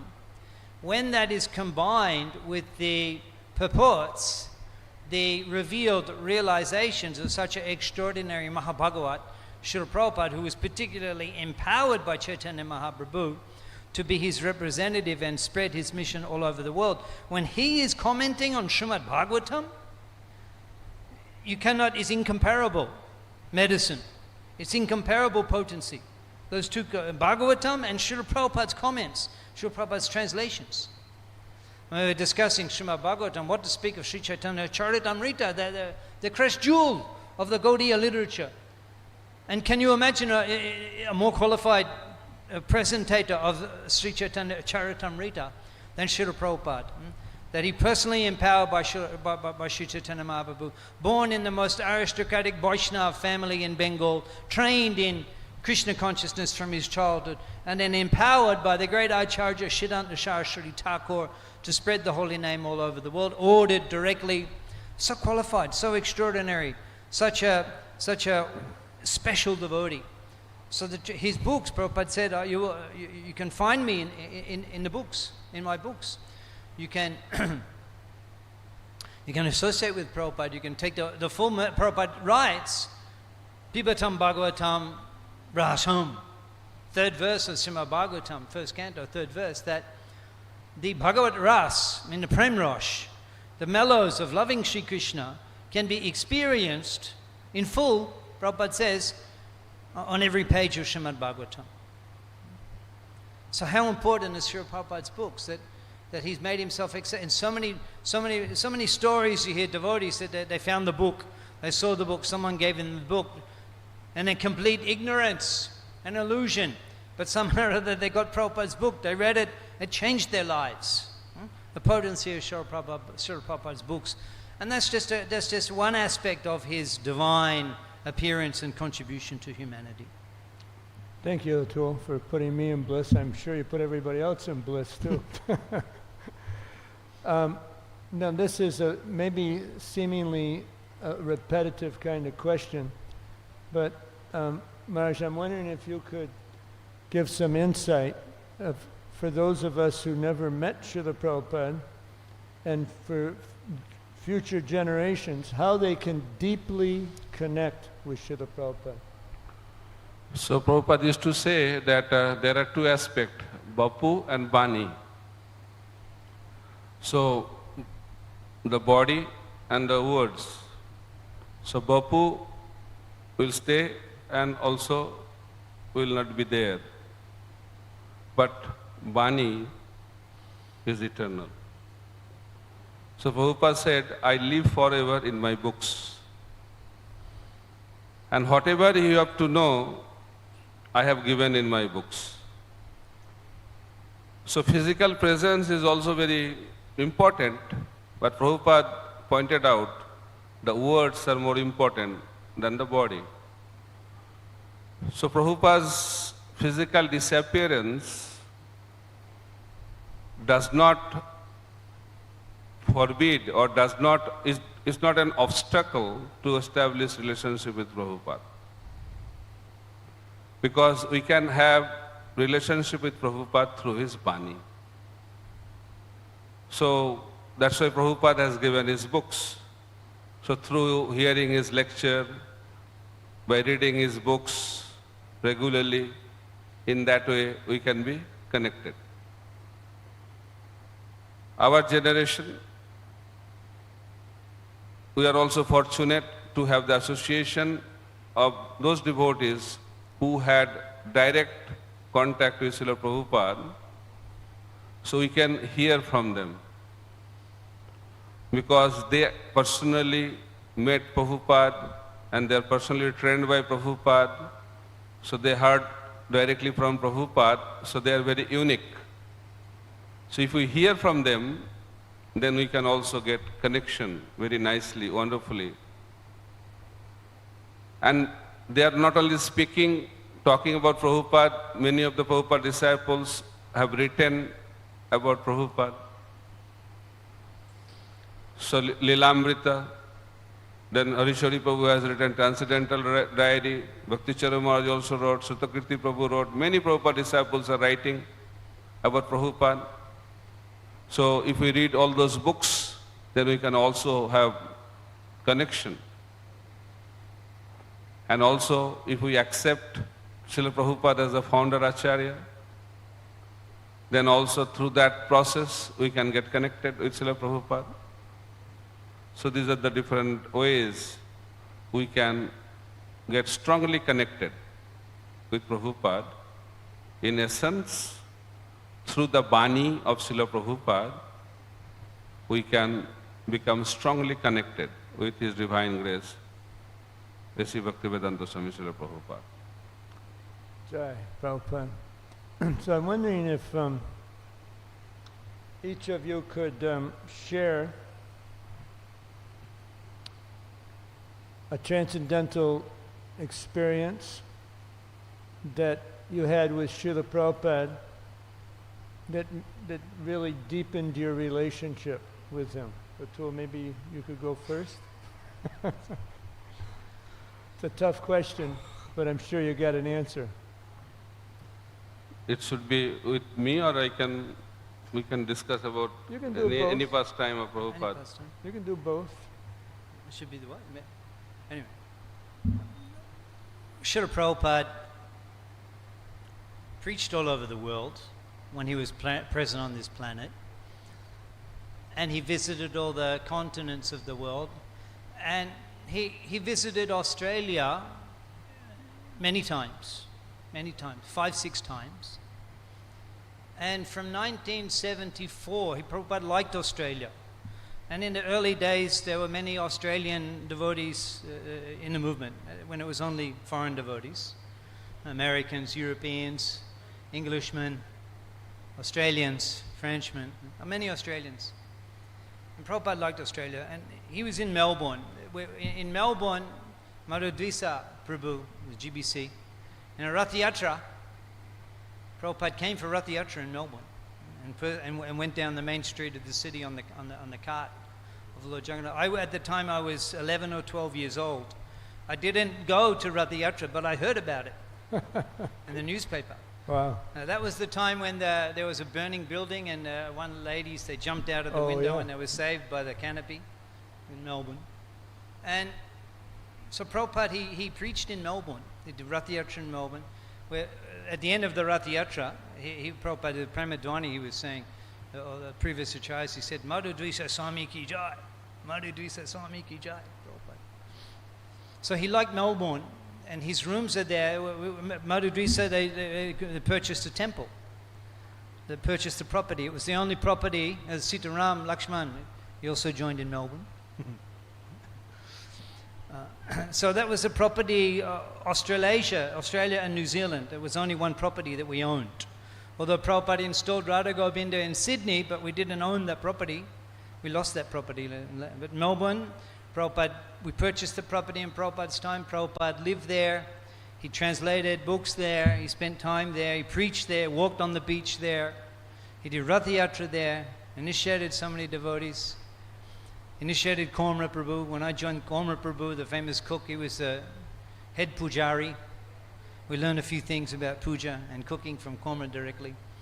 So when I joined the temple in 1985, on Prabhupada's appearance day, 1985, at that time there was many Prabhupada disciples in the temple. And it was only 7 years since Prabhupada had departed. It was still like it was almost in Prabhupada's time. And so everything was there as it was from when Prabhupada had visited his rooms, things he used, that Vyasashan he sat on.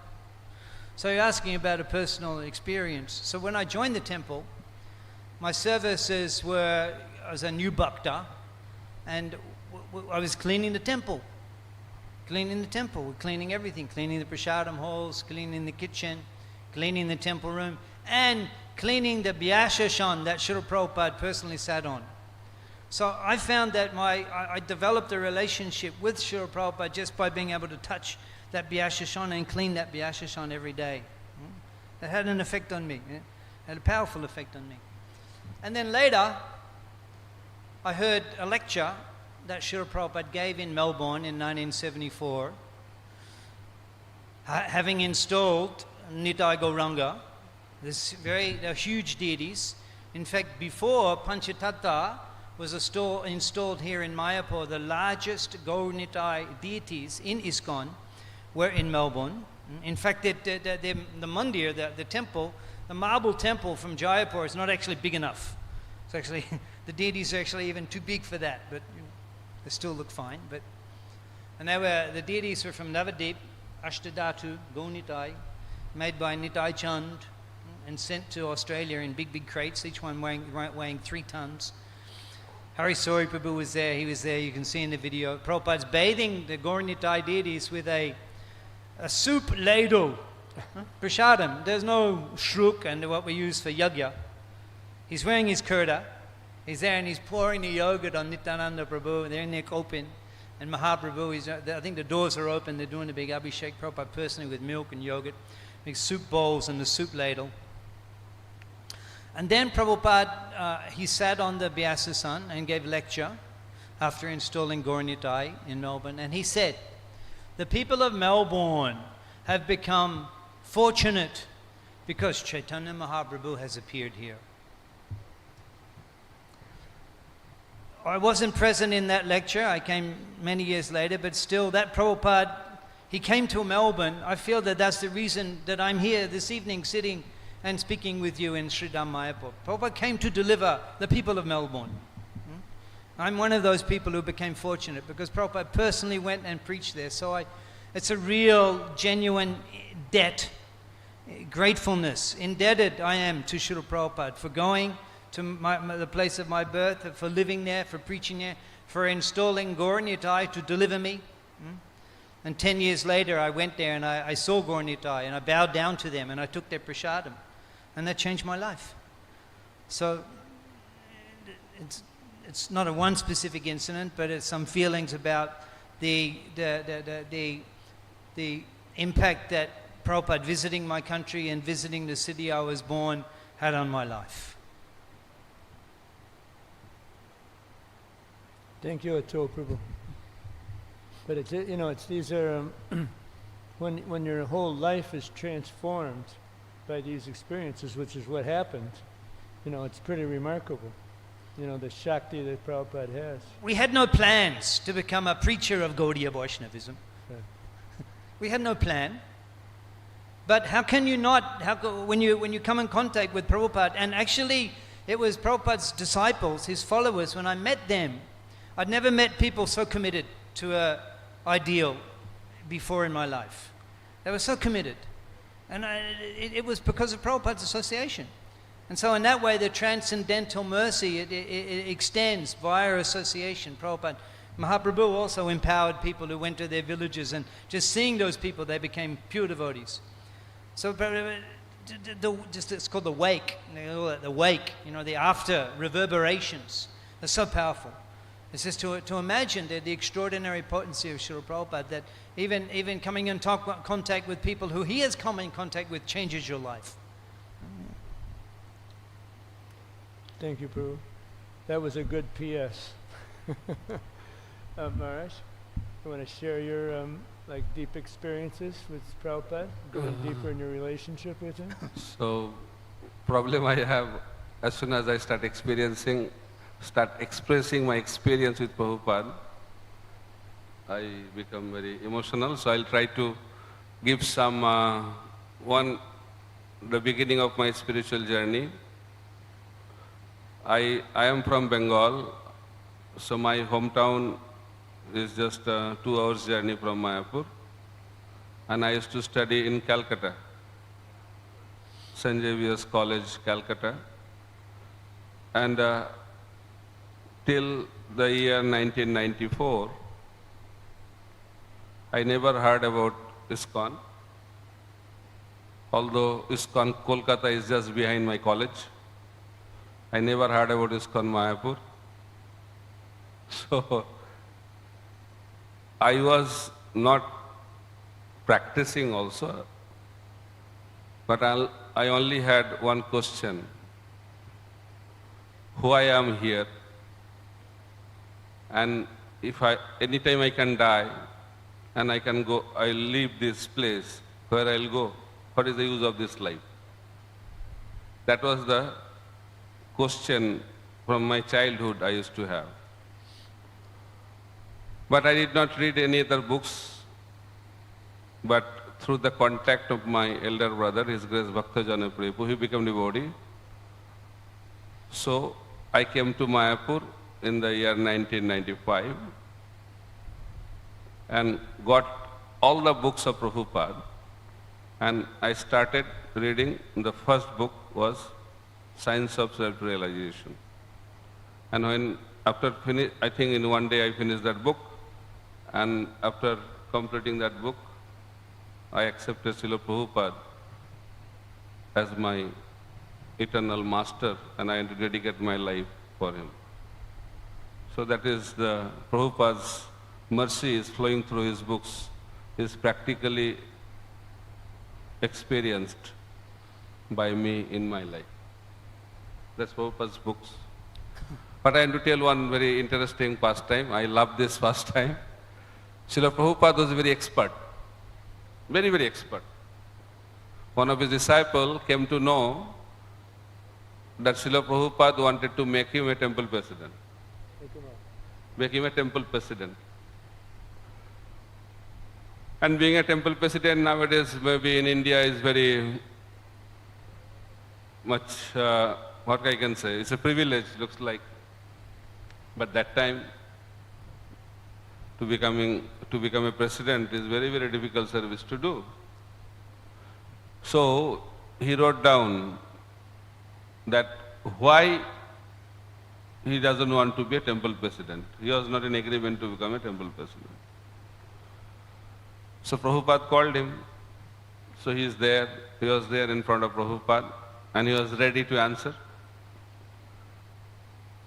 if Prabhupada proposes to make him the temple president. But Prabhupada is very expert. He can read your mind. So Srila Prabhupada told, I am thinking to give you sannyas. He told that Prabhu. I think Hayagriva Prabhu. Then he said, no, I just got married. He said, no, Krishna will take care. So he was trying to give argument not to take sannyas, and Prabhupada was giving counter arguments, and it was going on and on.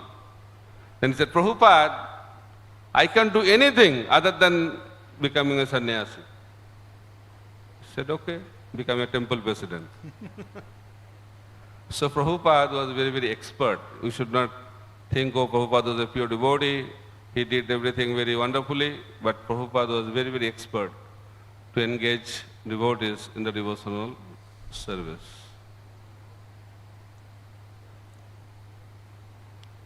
That's it for today. One other point that seems to be quite relevant. When you do service and you experience like intense reciprocation from Prabhupada or from Krishna, how do we understand that? I mean, when we feel all this bliss. Because connection will give you the bliss. I'm sorry? When we are connected with Prabhupada properly, really connected, that connection will give you the bliss, sambandha. So, heart-to-heart connection has to be established with Prabhupada. Then we can experience that bliss. So in other words, our motivation, the connection with him, is that we're doing everything we possibly can to please him. Yeah. So when the desire of the guru and the desire of the disciple becomes the same, then we are connected. So we should not have any separate desire. So when guru's desire and disciples' desires are the same, then guru's heart and disciple heart becomes one. That is called oneness. This is not monism. This is the spiritual oneness. And that is the connect. And through that connect, we can experience Krishna in our life. So qualification is to give up our own personal desire, personal agenda. Guru's agenda is my agenda. Krishna's agenda is my agenda. That oneness is the qualification to be connected. And that was what Srila Prabhupada so amazingly demonstrated, that Vyavashyatmika Buddhi. Yes.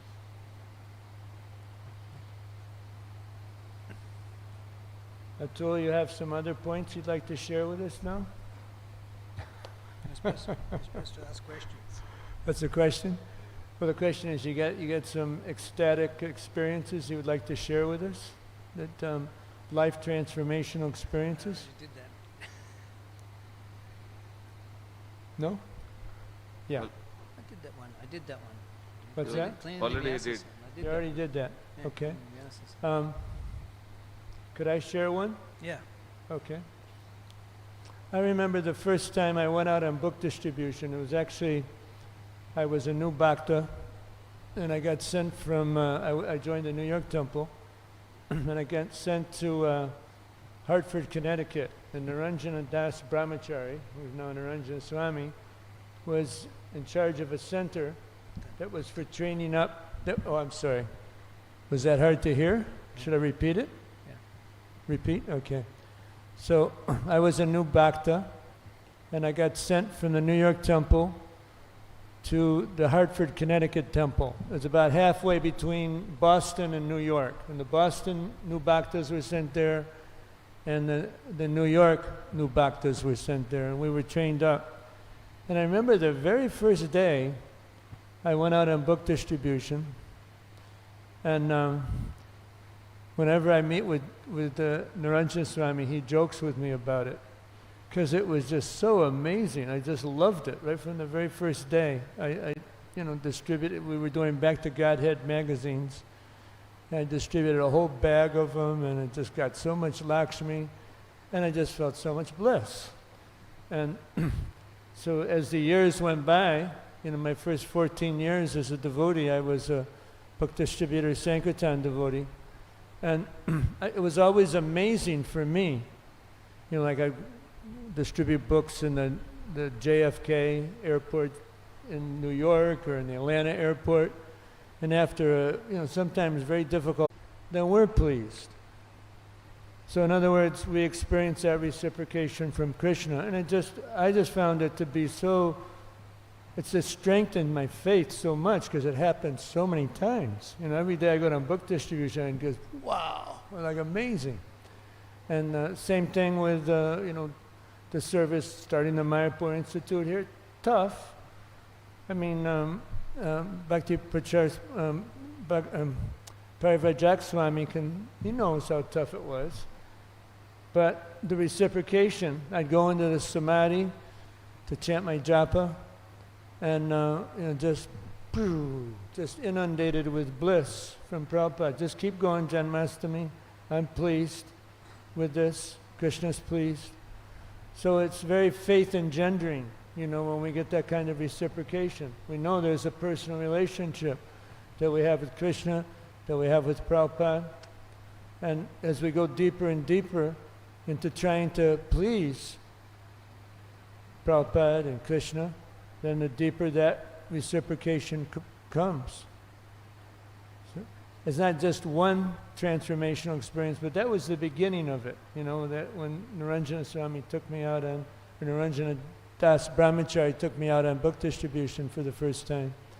And but every time, it was like I never had a bad day on Sankirtan. It was always ecstatic for me. And the better I would chant my rounds, the better it would get. So that was also faith engendering. I saw a direct connection between the quality of my rounds and my capacity to distribute Prabhupada's books. I don't want to steal the show now, so... Please do. Please do. You want me to keep stealing it? Okay. But I think that's an active principle that's applicable for all devotees. That if they really try hard to please the Guru Parampara, the Diksha Guru, please Srila Prabhupada, and please Krishna, to understand what's really important to them. And Prabhupada put such a high emphasis on book distribution and studying his books. Like Maharaj was indicating, how transformational it was for him to go deep in studying. And what to speak of studying than teaching Shastra. Am I right, Atul Prabhu? It's like amazing, how deeper that relationship goes, with Srila Prabhupada's books, with Srila Prabhupada, because we're helping others come to him.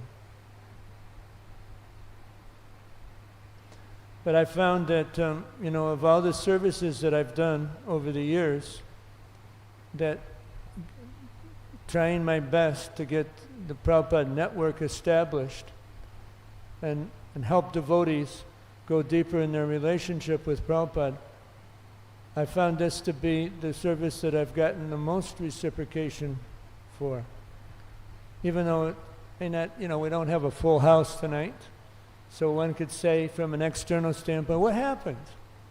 You didn't get your promotions up in time, or it's too hot, or whatever.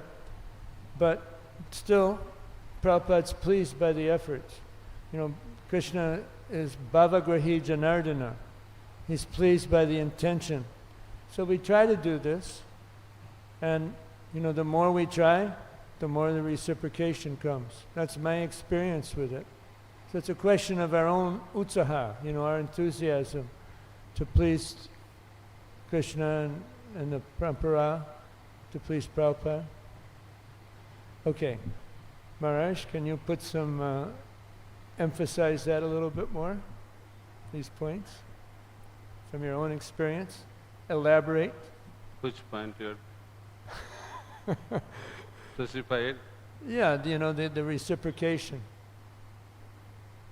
that we get from Krishna for pleasing him. Yeah, reciprocation will come when you are connected. Otherwise, reciprocation can be a mental platform. So real reciprocation can come when we are connected properly. Unless you have relationship, why there will be reciprocation? Right. Good point. We may say, oh, Krishna is reciprocating this, that, but it will be real and genuine when we are genuinely connected. So that is the point. Otherwise it becomes sometimes sentimental that, oh, we are getting reciprocation. It may be a mental platform. So real reciprocation will come when we are really connected. And that connection is a spiritual connection, it's not a mental connection. That's my philosophical insight on reciprocation. It's also the reciprocation based upon the connection. It seems that the reciprocation comes with the pleasure that we're giving to the Lord, you know, in our efforts to please Him and actually please Him by the service. Reciprocation can be at different levels. If you put, according to your prayer, Krishna will reciprocate accordingly. If we pray for material things, Krishna will reciprocate. If we pray for liberation, Krishna will reciprocate.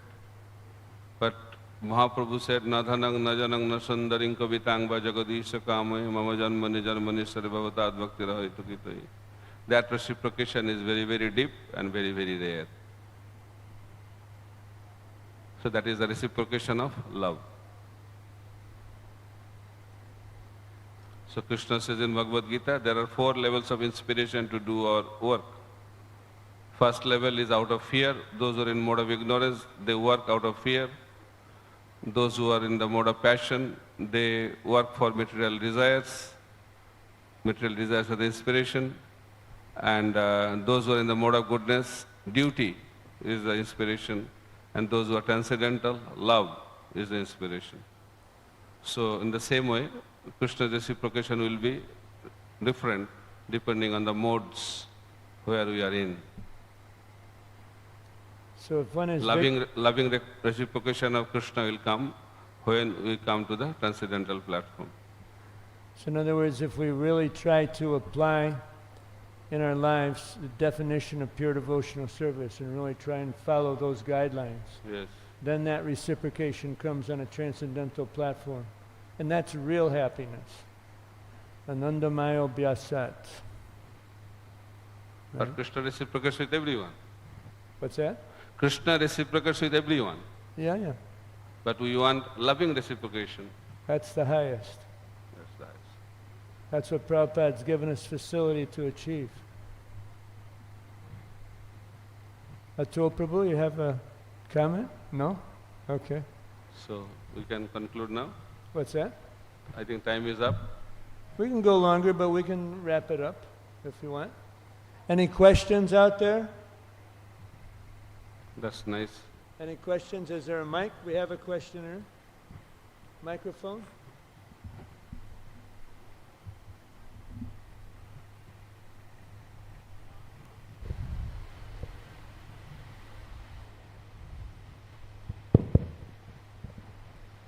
Hare Krishna. Thank you Maharaj and thank you Prabhus for this nice session where we are being able to connect with Srila Prabupada, and we are actually hearing again and again about reading Prabhupada books. So sometimes it happens that hearing lectures are more interesting and it connects us more than reading books. Sometimes we read books and actually become dozy. Happens in many times, and sometimes it happens that so many speakers are there and their lectures are so much interesting and with so many rushes and all these things are there. That is why hearing to all these speakers are sometimes more interesting than hearing from Srila Prabhupada. It happens to so many people. So how can we make Srila Prabhupada book reading more interesting than any other else? Atul Krishna Guru? Take a course. There you go. Haribol. If you haven't got Bhakti Shastri, then enroll in a Bhakti Shastri course. They're all over the place now. So many different institutes, temples with Bhakti Shastri. If you've done Bhakti Shastri, Bhakti Vaibhav, you'll find that attending the classes with the association of other Vaishnavas, Satam Prasangam Mama Virya Shambad Bhavanti Ritkana Rashayana Kota. It will enhance the effect. There'll be reading assignments, there'll be projects, there'll be tests, exams, student presentations. So even the most uninterested person can become interested as a result of the association of the other students and the teacher. That's why Prabhupada instituted the degrees, so that the devotees would be more inclined to read the books. Prabhupada envisioned that just reading the books, devotees may not be motivated, so they should gives them some additional inspiration. So get a degree. Prabhupada wanted his disciples, the preachers, the full-time devotees, to read all the books and get all the degrees. So that's enough. Just that, try to achieve that objective, that will make it more interesting. Yeah, Atul was quoting, you can look this verse up. It's 3rd canto, 25th chapter, 25th verse, 3:25-25. Satam Prasangam Mamavirya Samvido. But it describes how discussions of the transcendental pastimes of the Lord in association of devotees, it is so pleasing to the ear and to the heart, and we make so much rapid advancement with that. All right? To make definitely having systematic study in the association of devotees is very, very important to develop taste in reading Srila Prabhupada's books. And I also got one instruction from one of my seniors. He said, when you study, read to speak, then your reading will become interesting. Whatever you read, you speak, share. Shravanam, Kirtanam. Reading is also Shravanam. Okay? You should not think reading. Prabhupada has not written this book. Prabhupada used dictaphone. He is doing kirtan. So Prabhupada's books are not ordinary books. So when you read, that is Shravanam. And when you repeat that, that is become Kirtanam. Then you can get absorption and taste. So that is also another way of developing some interest and taste in reading Prabhupada's books. Also, another, whether you like or don't like, you should read. Just like chanting of the holy name is like nectar, but those who have material desires, like a jaundice, so you cannot get the taste. Then you can think, oh, after I will be free from material desire, I will chant. But to come out from the material desire, process is to chant. So in order to develop some taste in reading is to read. Whether you like it, don't like it, just read. Okay? I'll tell one experience that I had. I'm supposed to be the host and not the talker, but this is a significant point that references what the other devotees are saying. I had been a devotee for 12 years. I was a book distributor, and book distributors were always regularly reading Prabhupada's books. So I did that for 12 years, and then I attended 1 month. This is prior to Bhakti Shastri courses being launched in our movement. I attended the Gaur-Purnim semester in the VIHE in Vrindavan Institute for Higher Education. And I had for teachers Tamal Krishna Maharaj, Burijan Prabhu, Satsarup Maharaj, Giriraj Swami, and Jayadvaita Swami. And I felt like I learned more in 1 month than I had in the previous 12 years because of the Sangha of senior devotees. And the other thing that happened to me was that I'd been visiting the Dham. The first time I went was in 81. This is 89. And the Dham just revealed itself to me more so than ever. And what was even the most amazing experience is that when I got back to America, after studying, I was just had been asked to be the Sankirtan leader in the New York temple, and they had 35 new bhaktas and bhaktins. And the way I would be a Sankirtan leader is I would distribute a lot of books. And when I got back to America, it amazed me. My book distribution results increased 35-40% every day. I just did so much more. What to speak of my capacity to enliven other devotees to distribute books. Because the Shakti was there from Srila Prabhupada and the senior devotees that were guiding us in the courses. Okay? Are you signing up for Bhakti Shastri tomorrow? Well, you better. It works. Okay. Any other questions? There's one back here. Hare Krishna, Guru Maharaj and Prabhu, please accept my humble obeisances. I have a question regarding reciprocation. So this is, can I take this as, for example, I have a desire. It's not a material desire, like a simple spiritual desire. When that desire is fulfilled, can I consider that as Lord Krishna has reciprocated?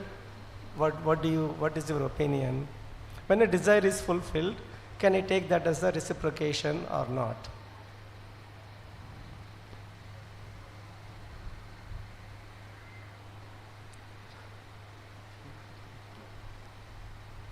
First, you have to decide whether desire is spiritual or not. Somebody has to check that. So, spiritual desire means when we desire to please Krishna. That is spiritual desire. Other than that, every desire is material desire, according to Rupa Goswami. So, when we desire to please Krishna, then if that desire is fulfilled, definitely that is spiritual, and that is reciprocation from Krishna. But point to be noted, spiritual desire is that desire which is the purpose of which is to please Krishna. That is spiritual desire. Okay? Thank you, Maharaj. Hare Krishna. Anybody else? Okay, thank you very much for attending, and I'm praying that it's been beneficial experience for you, and that you'll all go deeper in your relationships with Srila Prabhupada. Srila Prabhupada ki jai. Gaur Premanande. Hare Hare Bo. Hare Krishna.